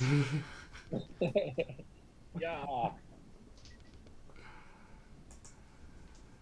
We've got 2 big boys left, right? Yes. Or big ugly ladies. Yes. Okay. I'm already attacking one with a javelin in it, so Okay. reminded of my recklessness, I will recklessly attack. Nice. Which means that going forward, if anything attacks me, it has advantage on me too. Okay. Cool. That's a 26 to hit. Yeah. Yeah. Wow. That is 12 points of damage. Okay. And I will reckless Great Weapon Master attack on it. Which, if I use my Great Weapon Master feat, it's a -5 to my hit. Plus 10. But I'm attacking with advantage. Plus 10 to damage. Plus 10 to the damage. Okay. Yeah. Oh, that's no good. Like a power attack. It's going to be a 14. Oh, dude, I wanted to see the math. No, yeah. I've been rolling really bad. I want to see the math go crazy. No. So, It's I guess in their wisdom, they're going to kind of figure out, barbarian only knows a couple of tunes, essentially. So they seem pretty attuned. swing weapon. Growl and scream and swing. They expertly It's okay. move I mean, I did smash him good, so. out of the way. Okay, that's it? That's it, yeah. I took 2 attacks. I wanted to see big numbers.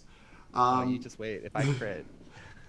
So it is back to the hags. The one, after avoiding a large great axe blow, will once again take a slash with her claws. It's advantage if she's attacking me. 25 to hit. Yeah.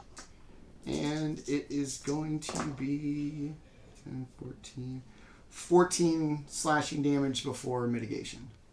Yeah, so down to 7. Okay.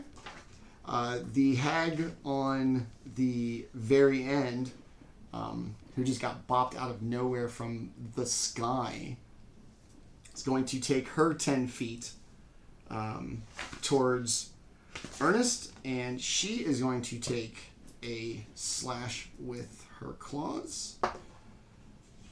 7, not going to get it done.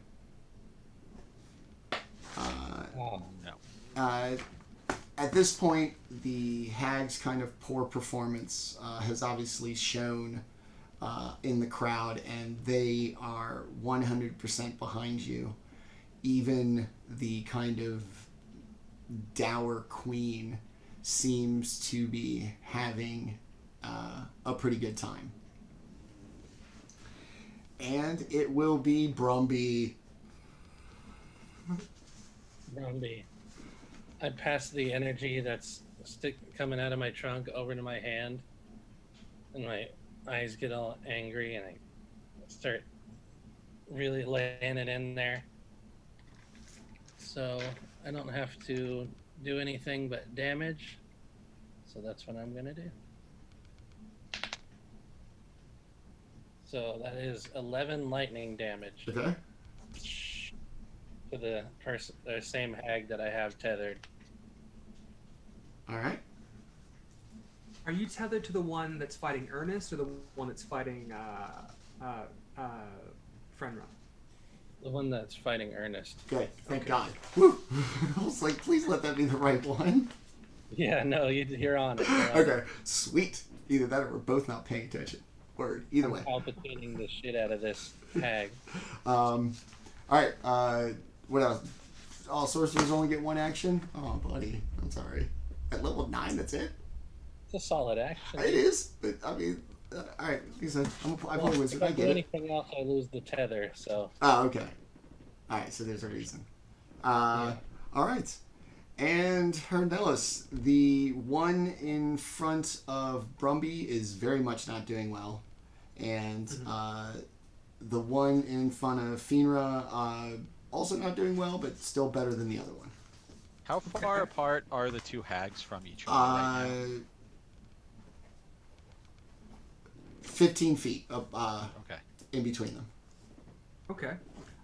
So using my bonus action, I'm going to order Cinder to kind of fly up from where he is and kind of swing around, kind of like floating in between the hags, and then fire another one of those little fiery bullets at the one that's the one that's witch bolted. That's the one that's witch bolted right now. Okay. Fire that out. And that's gonna be, let's see, 11 plus 11 plus 9. So it modified 20. Okay. Just for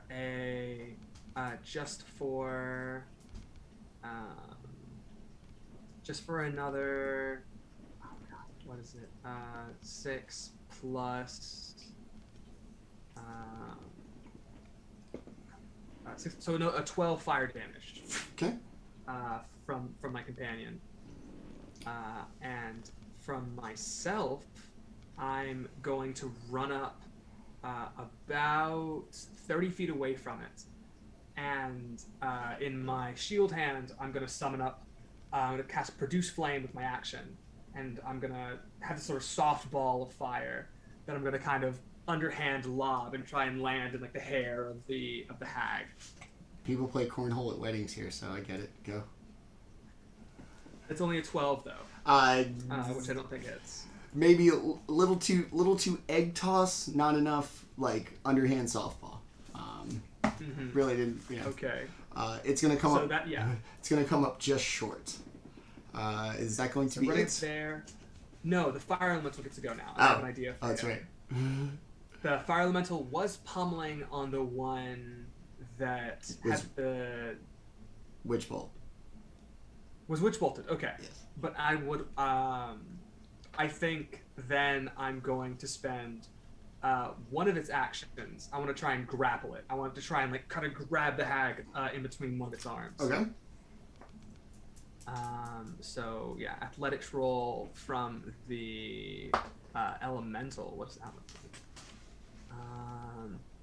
Okay, yeah, it's gonna be a only a 12 athletics to try and grapple the hag. The hag got 7. Okay, so having it grappled now, it's going to use its other attack, and it's going to make a shove. It's going to try and push the hag from grapple into the ground with the electricity running into it. Okay. So one more of those athletics rolls. That's another 12. 11 this time. Let's go! All right. So yeah, it's just got it pinned against the ground with these big flaming fists. That's my turn. All right. Cool. It's gonna hold it down like a bully beating up a nerd for lunch money.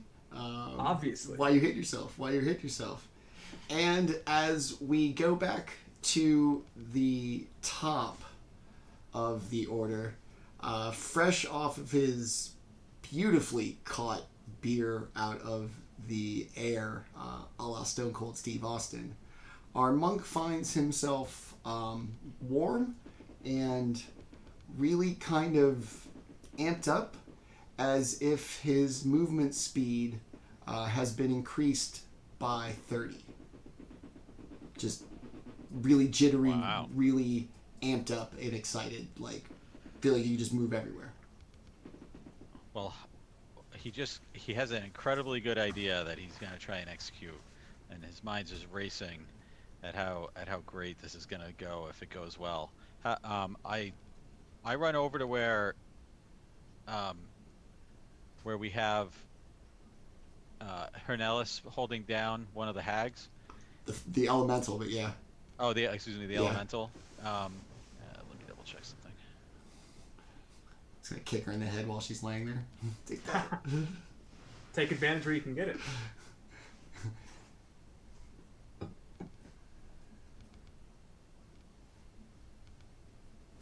I don't think that's gonna work then.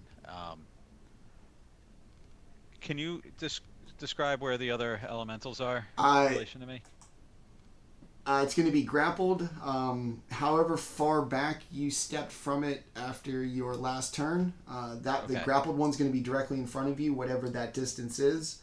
The other one is going to be 5 feet back from that and 15 feet to your left. So 1 block back, 3 blocks over in the grid.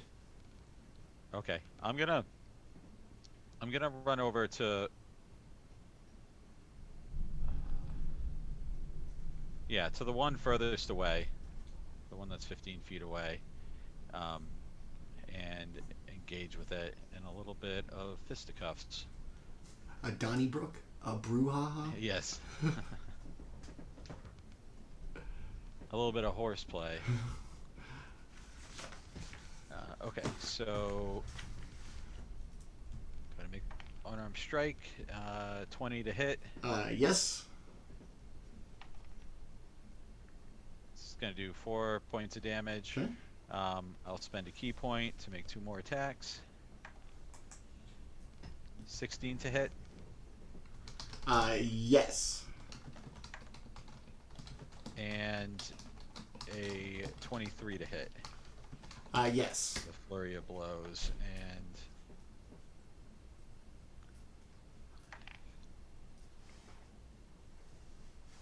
$13 more points of damage total. Nice. Yeah. You're now like blinding speed of your essential drink that gave you the proverbial wings, if you will. It's no match for it.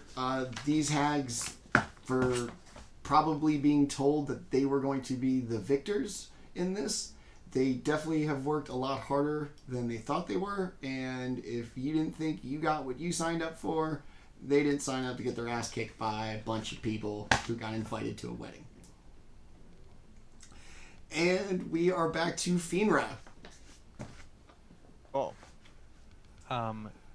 Did anything major happen? Unfortunately, my work called, and with the lockdown and everything, I kind of needed to figure out exactly what was going on. So, the non-javelin hag is held down by a fire elemental.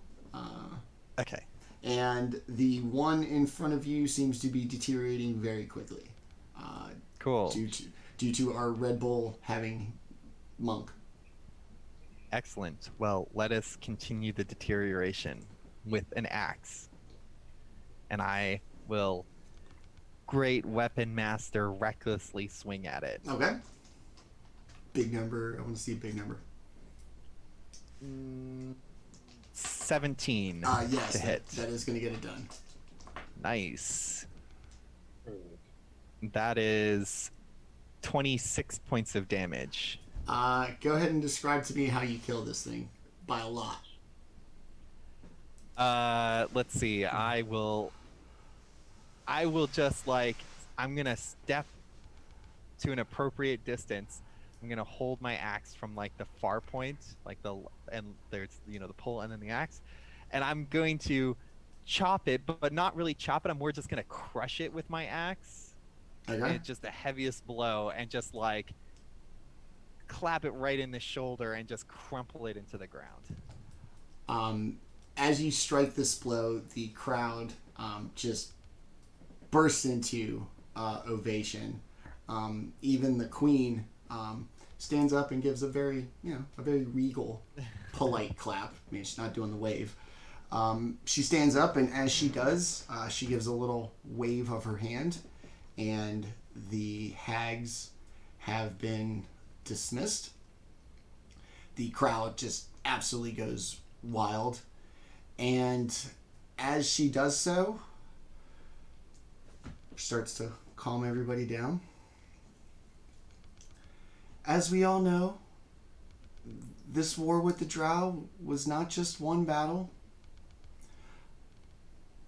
After the hags, we sent our best. We sent our brightest. We sent our most fiercest. We sent those closest to us, the kind that we would even want to have marry our sons. And a gasp comes up from the crowd, and one of those spotlight lightning bugs finds its way over to Ernest's Eladrin ladyfellow as she transforms from her summer seductress form to a much more kind of combative Autumn Eladrin, who steps into the clearing where the hags once stood, and she's going to look at Ernest. Do not let this affect how we may feel about each other. And she's going to pull back with her longbow, take a swing, or take a pull, or a short bow, I'm sorry, for a 24 to hit on Ernest. Oh, single a man out. Give me a moment here. You drunk I that? don't know if it's gonna come back to my turn, but I still have an attack and a bonus attack. Oh. Okay. But go ahead, do what you're doing. But Fina is chomping at the bit.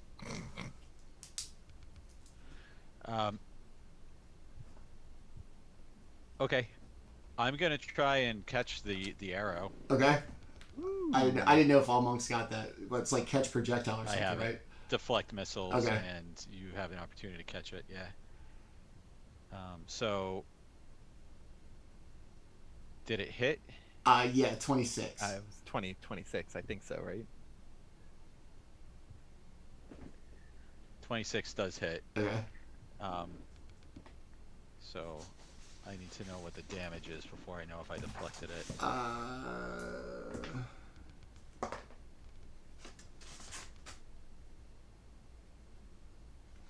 9 piercing. Okay, I catch the arrow and I throw it back at her. She gives a sly little smirk, and as she does, after her kind of quick appearance and shot at Ernest, Fynra realizes that it's still kind of her go. Mm-hmm. So she will have kind of settled in a place 10 feet away from you, where essentially the middle hag originally stood. Okay. So it's I can Yeah, go again? yeah. Okay, well, I'm going to run at her and use my bonus attack. I mean, I saw her shoot a compatriot of mine, so I am right in there. I just run at her, reckless, abandon. Here we go. Oh, that's a 23 to hit. Yes. Let's see. Oh, okay. Hiya. Oh, that's gonna be 30 points of damage. Whoa. Oh, Wow. Okay. That's 17 plus 3 plus 10, so that's 30 points of damage. Wow. And I still have one more attack. did you roll a 17? What? I rolled an 11 plus 6 for my weapon damage. Yes. So it's my strength plus my weapon, which is plus 1. And then I get plus 3 for raging, and then I get plus 10 because I The great did weapon. it as a great weapon attack. Mhm. Yep. Again. 21 to hit. Yes.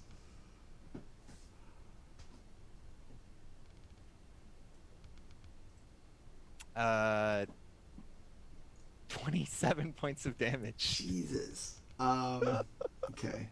Ouch. I am hacking chunks out of her. You did 56. That's a 57. barbarian. Yeah, damage in like. I mean, and that's not just- even your full turn. That was 2 attacks. Well, I mean, I would get 2 attacks. I got the bonus one because I killed the other thing. Got it. Okay. Yeah. All right. So that's going to be that. Great Weapon Master is broken. I loved it. I've seen it in one shot. And it was awesome. With Polearm Master 2, Battle Master Oh, yeah. Fighter, I was just like, yo, do you want to roll 60s all the time? It was fucking rad. All right. Brumbie. So I don't want to interrupt, but can I finish my reaction to her firing an arrow at me? Yes. Okay, so I'm gonna throw the arrow back at her. Okay. And it's just gonna be a monk ranged weapon attack. It's not gonna hit, so it lands clumsily at her feet, almost as if I meant it to happen. She does ponder for a quick moment if this is a sign of ineptitude or affection. She's intrigued either way. Both. And while she's distracted, Both is she good. gets 2 huge axe chops to the face. Oh, damn. Brumbie. Brutal. How far away from me is she? Probably about 10 feet. Mostly probably right in front of you. All right. So my blue eyes turn black, and a bunch of black tentacles come out from behind my body and reach out for her. So she needs to make a strength save of 16. Yeah, no, that's not gonna happen. An 11. All right. So,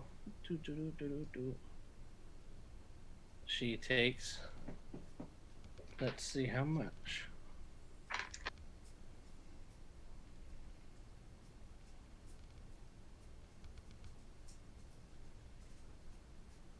She takes 17 necrotic damage from the arms,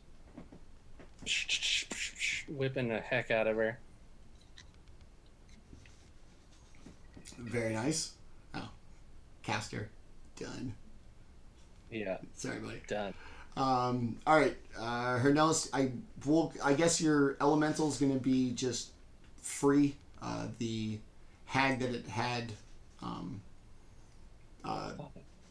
restrained, just kind of disappeared. So I guess it's just going to kind of stand up in a space. But it is your turn with this seductive Eladrin who doesn't know what to do with fighting her wedding crush. How's everyone looking health-wise? Just to check in. and see if that's something we need to worry about. after everybody's turn, she is not doing as well as an esoteric concept of a dungeon master would like for the big finale encounter for the session. Oh, by the way, because of the arms all up on her, she has no reaction until it is her turn again. Okay. I have been hit 6 times or something like that now.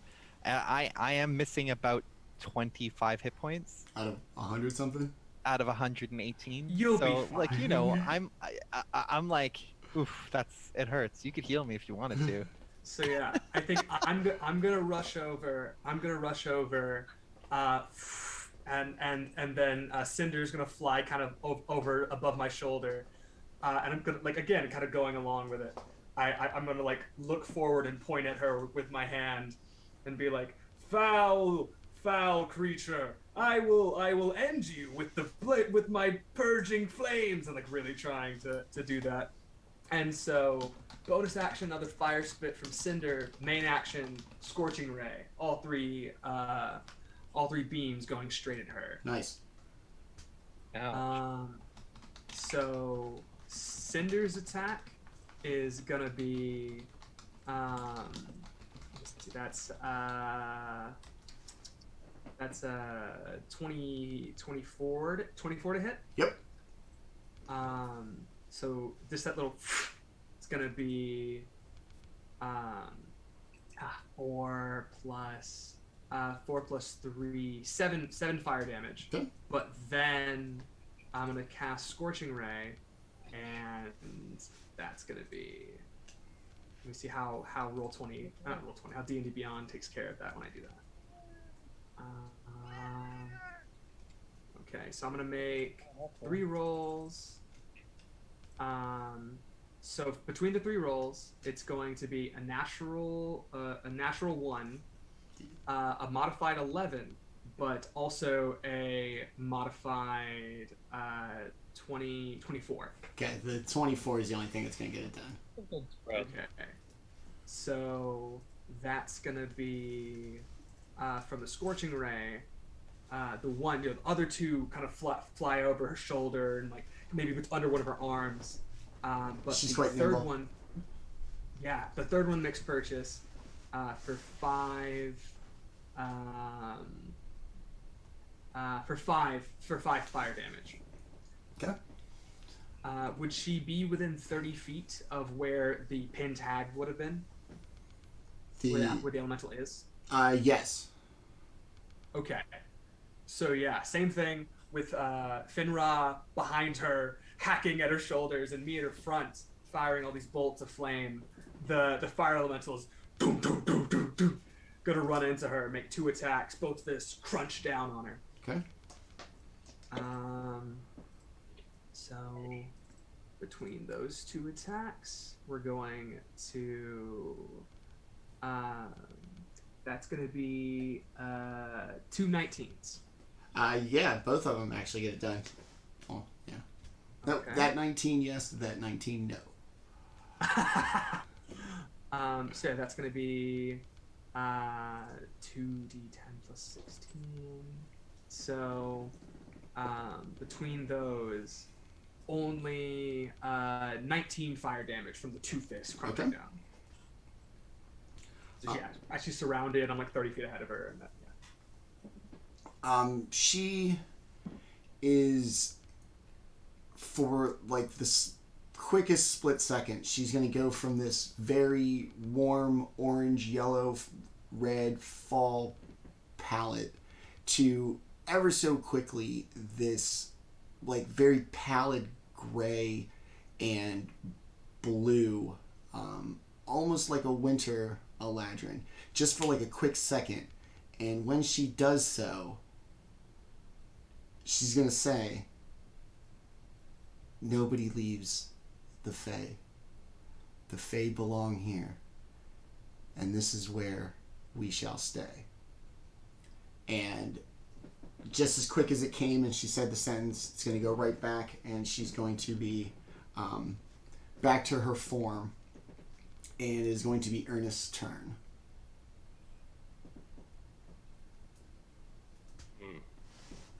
Yeah, Thule is suspicious. Am I the only Fey ancestry race in the party? I am as well. Yeah. You are as well. Okay. Well, I don't like the sound of that.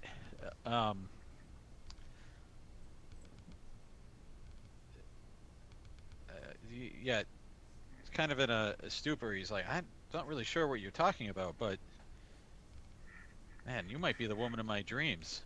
Beautiful. Love to drink. Love to fight. We're fighting at a public event? This is great. Honey, I love you. Let's go. So, starts walking toward her and does another pratfall, like a classic Charlie Chaplin, trip over himself, roll over, and then stand right up, popping up right in front of her. We're just going to proceed to punch her. Okay. Give her a preview of what married life might be like. While Ike and Tina Turner plays in the background. No, we don't condone that kind of thing. It's Sparring. yeah. So that's going to be a 25 to hit with an unarmed strike. Yep.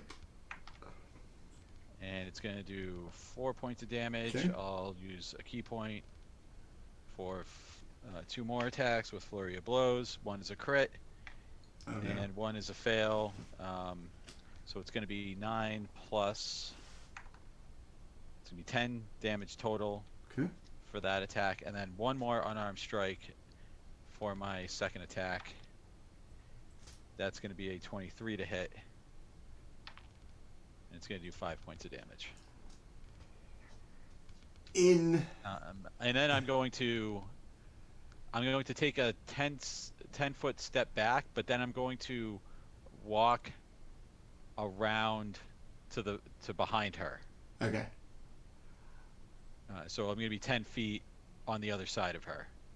In your fury of attack, you were so involved and so precise in your strikes that you did not get the opportunity to see her expression changed. But the life was extinguished from her eyes just as you moved out of the way.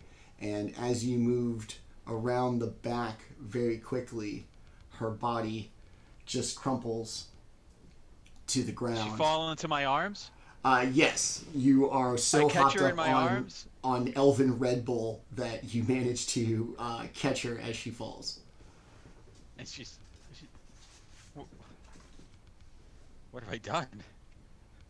It is the way. I'm right there. I'm like, you've achieved victory. He does not belong with them.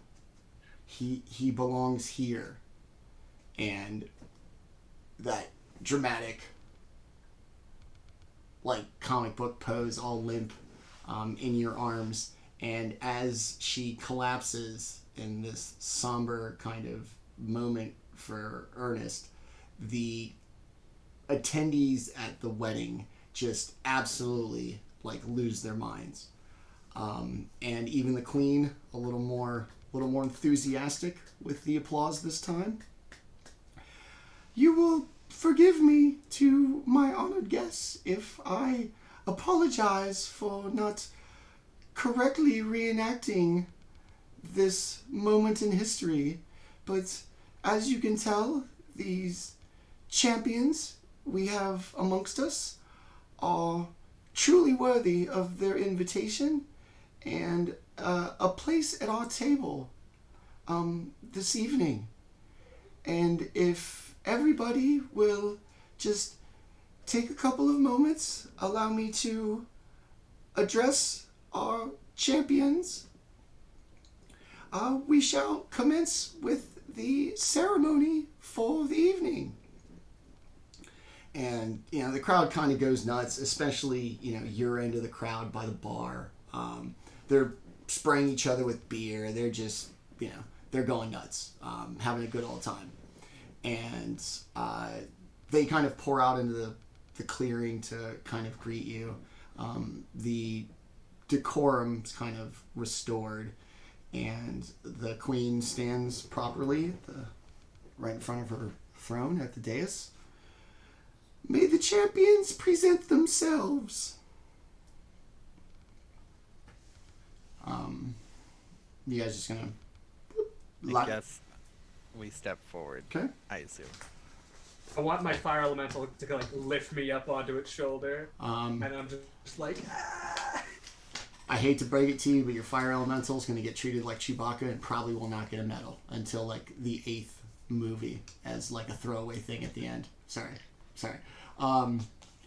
You have proven worthy of our company, and you have shown quite more than we expect in this realm of the material plane.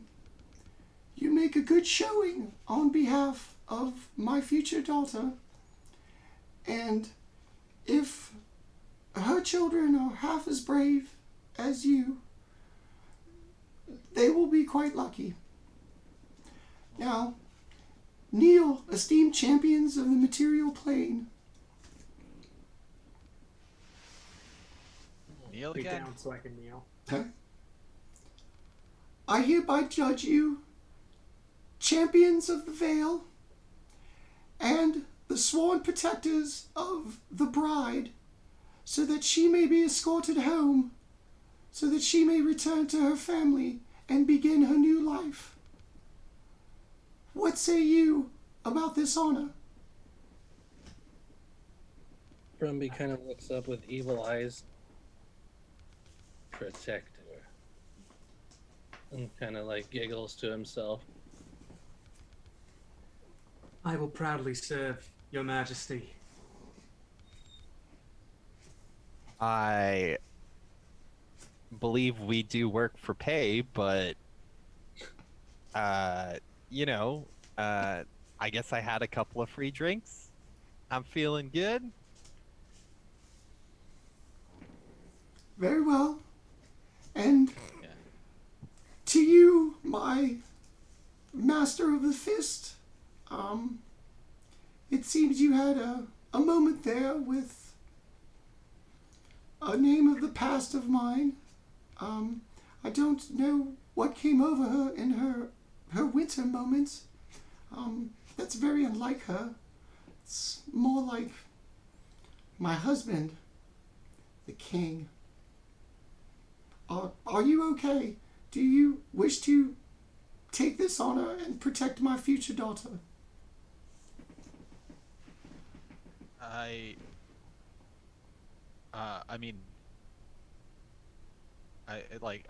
grabbed a beer on my way over the dais, and I'm just like chugging it. Like, call this an honor? It comes with drinks and a feast. I'm gonna need a lot more drink to forget the trauma that you put me through just now. I understand. Perhaps after the ceremony we may come to an understanding, much as we did with our Lord of the Hunt. And I she think I was. points over to him.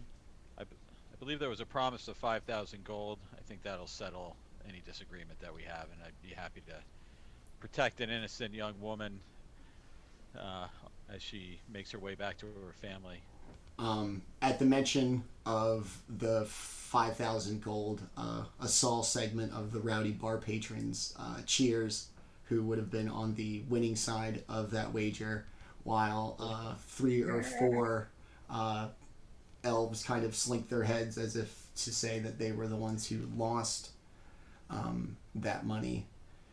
And as the revelry kind of continues, for the first time, all of the kind of ambient light from the foliage and the large ladybugs seems to fade, leaving only starlight and whatever kind of little ambient light from things off of guests. And out of the sky, this almost bright spotlight just comes straight down out of a clear sky, bathing the tower in this unbelievably bright moonlight. And as it hits, the crowd all kind of looks, and as everybody kind of gets a look, this once beautiful tower that you'd seen the whole time you've been in the Feywild seems to fade and like waver in appearance, going from this magnificent white marble tower to this faded and decrepit stone tower bathed in this bright moonlight. You hear a clamor and a scream, as well as the sound of some very large animal galloping off into the woods. The Lord of the Hunt instantly goes to protect the prince before he realizes that perhaps the princess, something has happened to her, and he immediately bolts for the tower, only to hear a voice from the sky, particularly from the beam of moonlight. Nobody's going to take my son from me. This girl, not these champions, nothing. My son is all I have left, and he will stay where he belongs, in the Fey. And that's where we will leave it for the evening. Ooh. Did we, when we left just then, was the little girl with us, or the little girl, the fiance? She's not a little girl, She found her just in the same way that none of you died or would have died. Same thing. She took a beating, but by the kind of presentation with the queen, she's back in the crowd. I see. She sure did. And so yeah, Cool. All right, that was a lot of fun, you guys. Weather storm aside, great first episode. So at the end, what we do is we always meet the people behind the characters. This was, like I said, a big deal to me. A couple people I've never played with, I was really excited to, and I'm glad I got the chance to.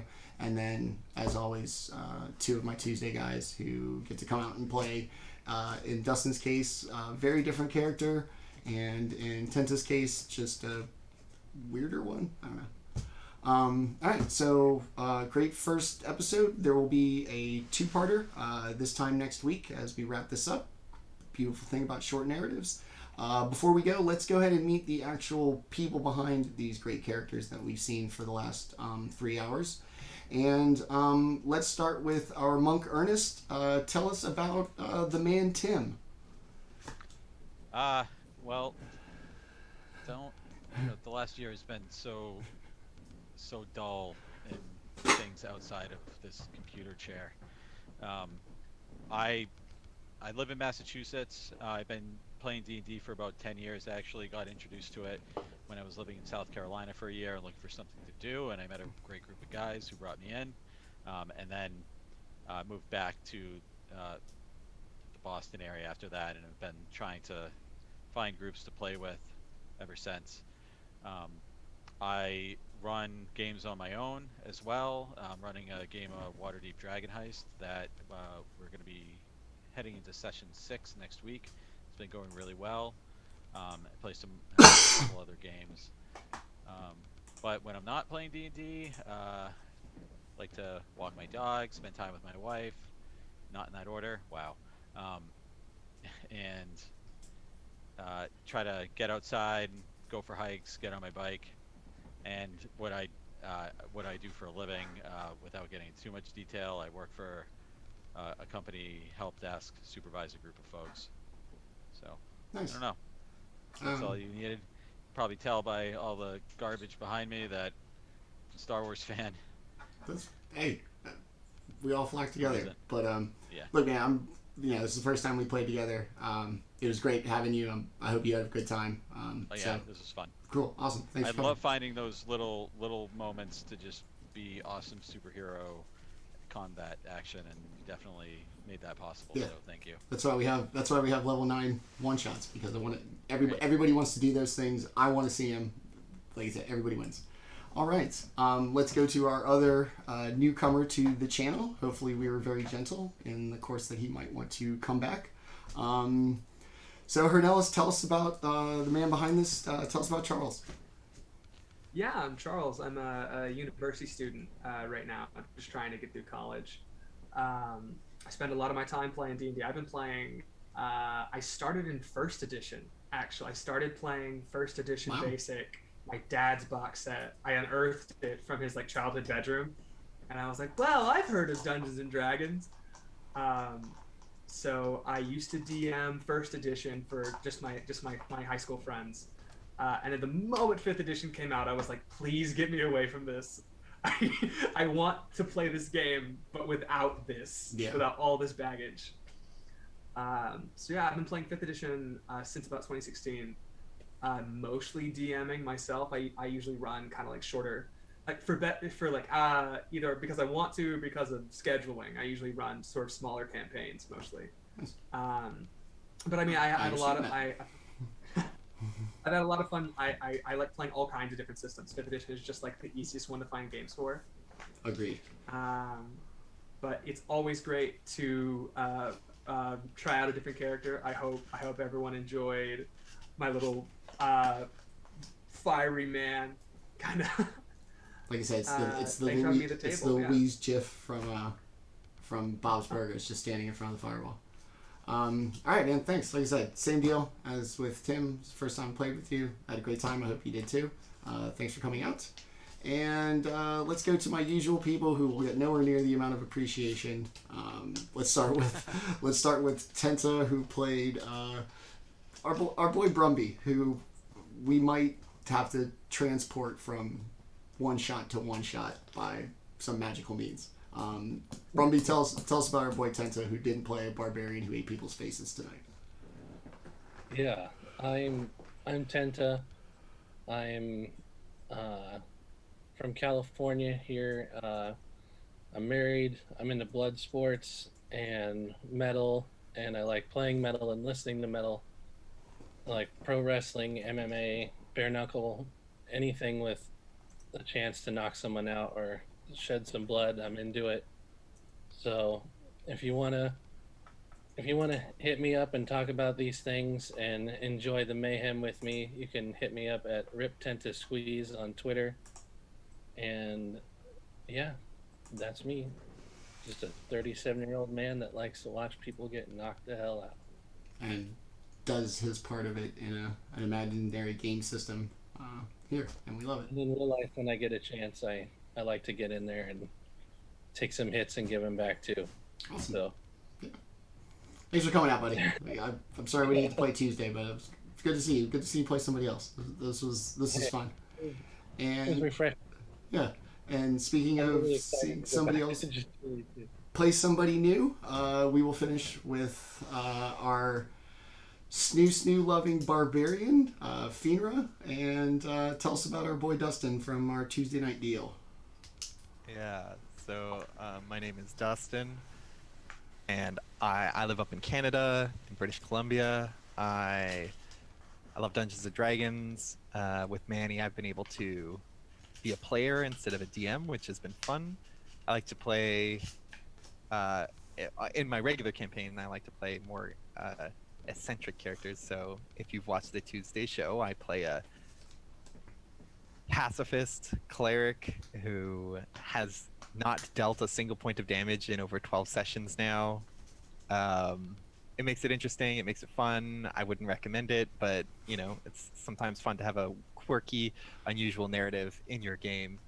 Outside of that, I play a lot of sports, I play a lot of video games, and I'm like a server bartender who is currently unemployed basically because of COVID. So there you go. I'm sorry, buddy. Sorry, like you said, sorry about your circumstances. I'm glad you got to join this game It's like just last life, right? minute It's for because you got locked down. I'm just taking it as a mini vacation and play Dungeons and Dragons, so I'm okay. Man. Tuesday, Wednesdays. Okay, and I'm Manny. I've been your dungeon master and host for this evening. I'm so appreciative of these guys coming out here tonight and playing this thing. Everybody who watched our premiere of this show, thank you very much. All of our new followers, also thank you very much. You can find me at GrowedUpGeek on Twitch, Twitter, and Instagram. On this channel 2 nights a week now, Tuesday nights with Dustin, Tenta, Landon and Lewis playing Twilight Malediction, our Rime of the Frost Maiden campaign. And on Wednesdays now, with this show, we're going to do one-shots or limited narrative series. This is the first part of a two-part one. We're going to have a couple of one-shots out of Candlekeep Mysteries after that. And just for an opportunity to let these guys play different characters, play with new people, all of these things. That's what this show is going to be about. And we hope to keep it going. I had a great time tonight. Thank you to my amazing players. Thank you to everybody who tuned in tonight. And we will see you Tuesday night, 7 p.m. for Twilight Malediction, or right back here next Wednesday night, 7 p.m. Eastern, for the conclusion, part 2 of The Wedding Veil. So until then, thanks for checking us out, and we will see everybody next week. Bye. Bye.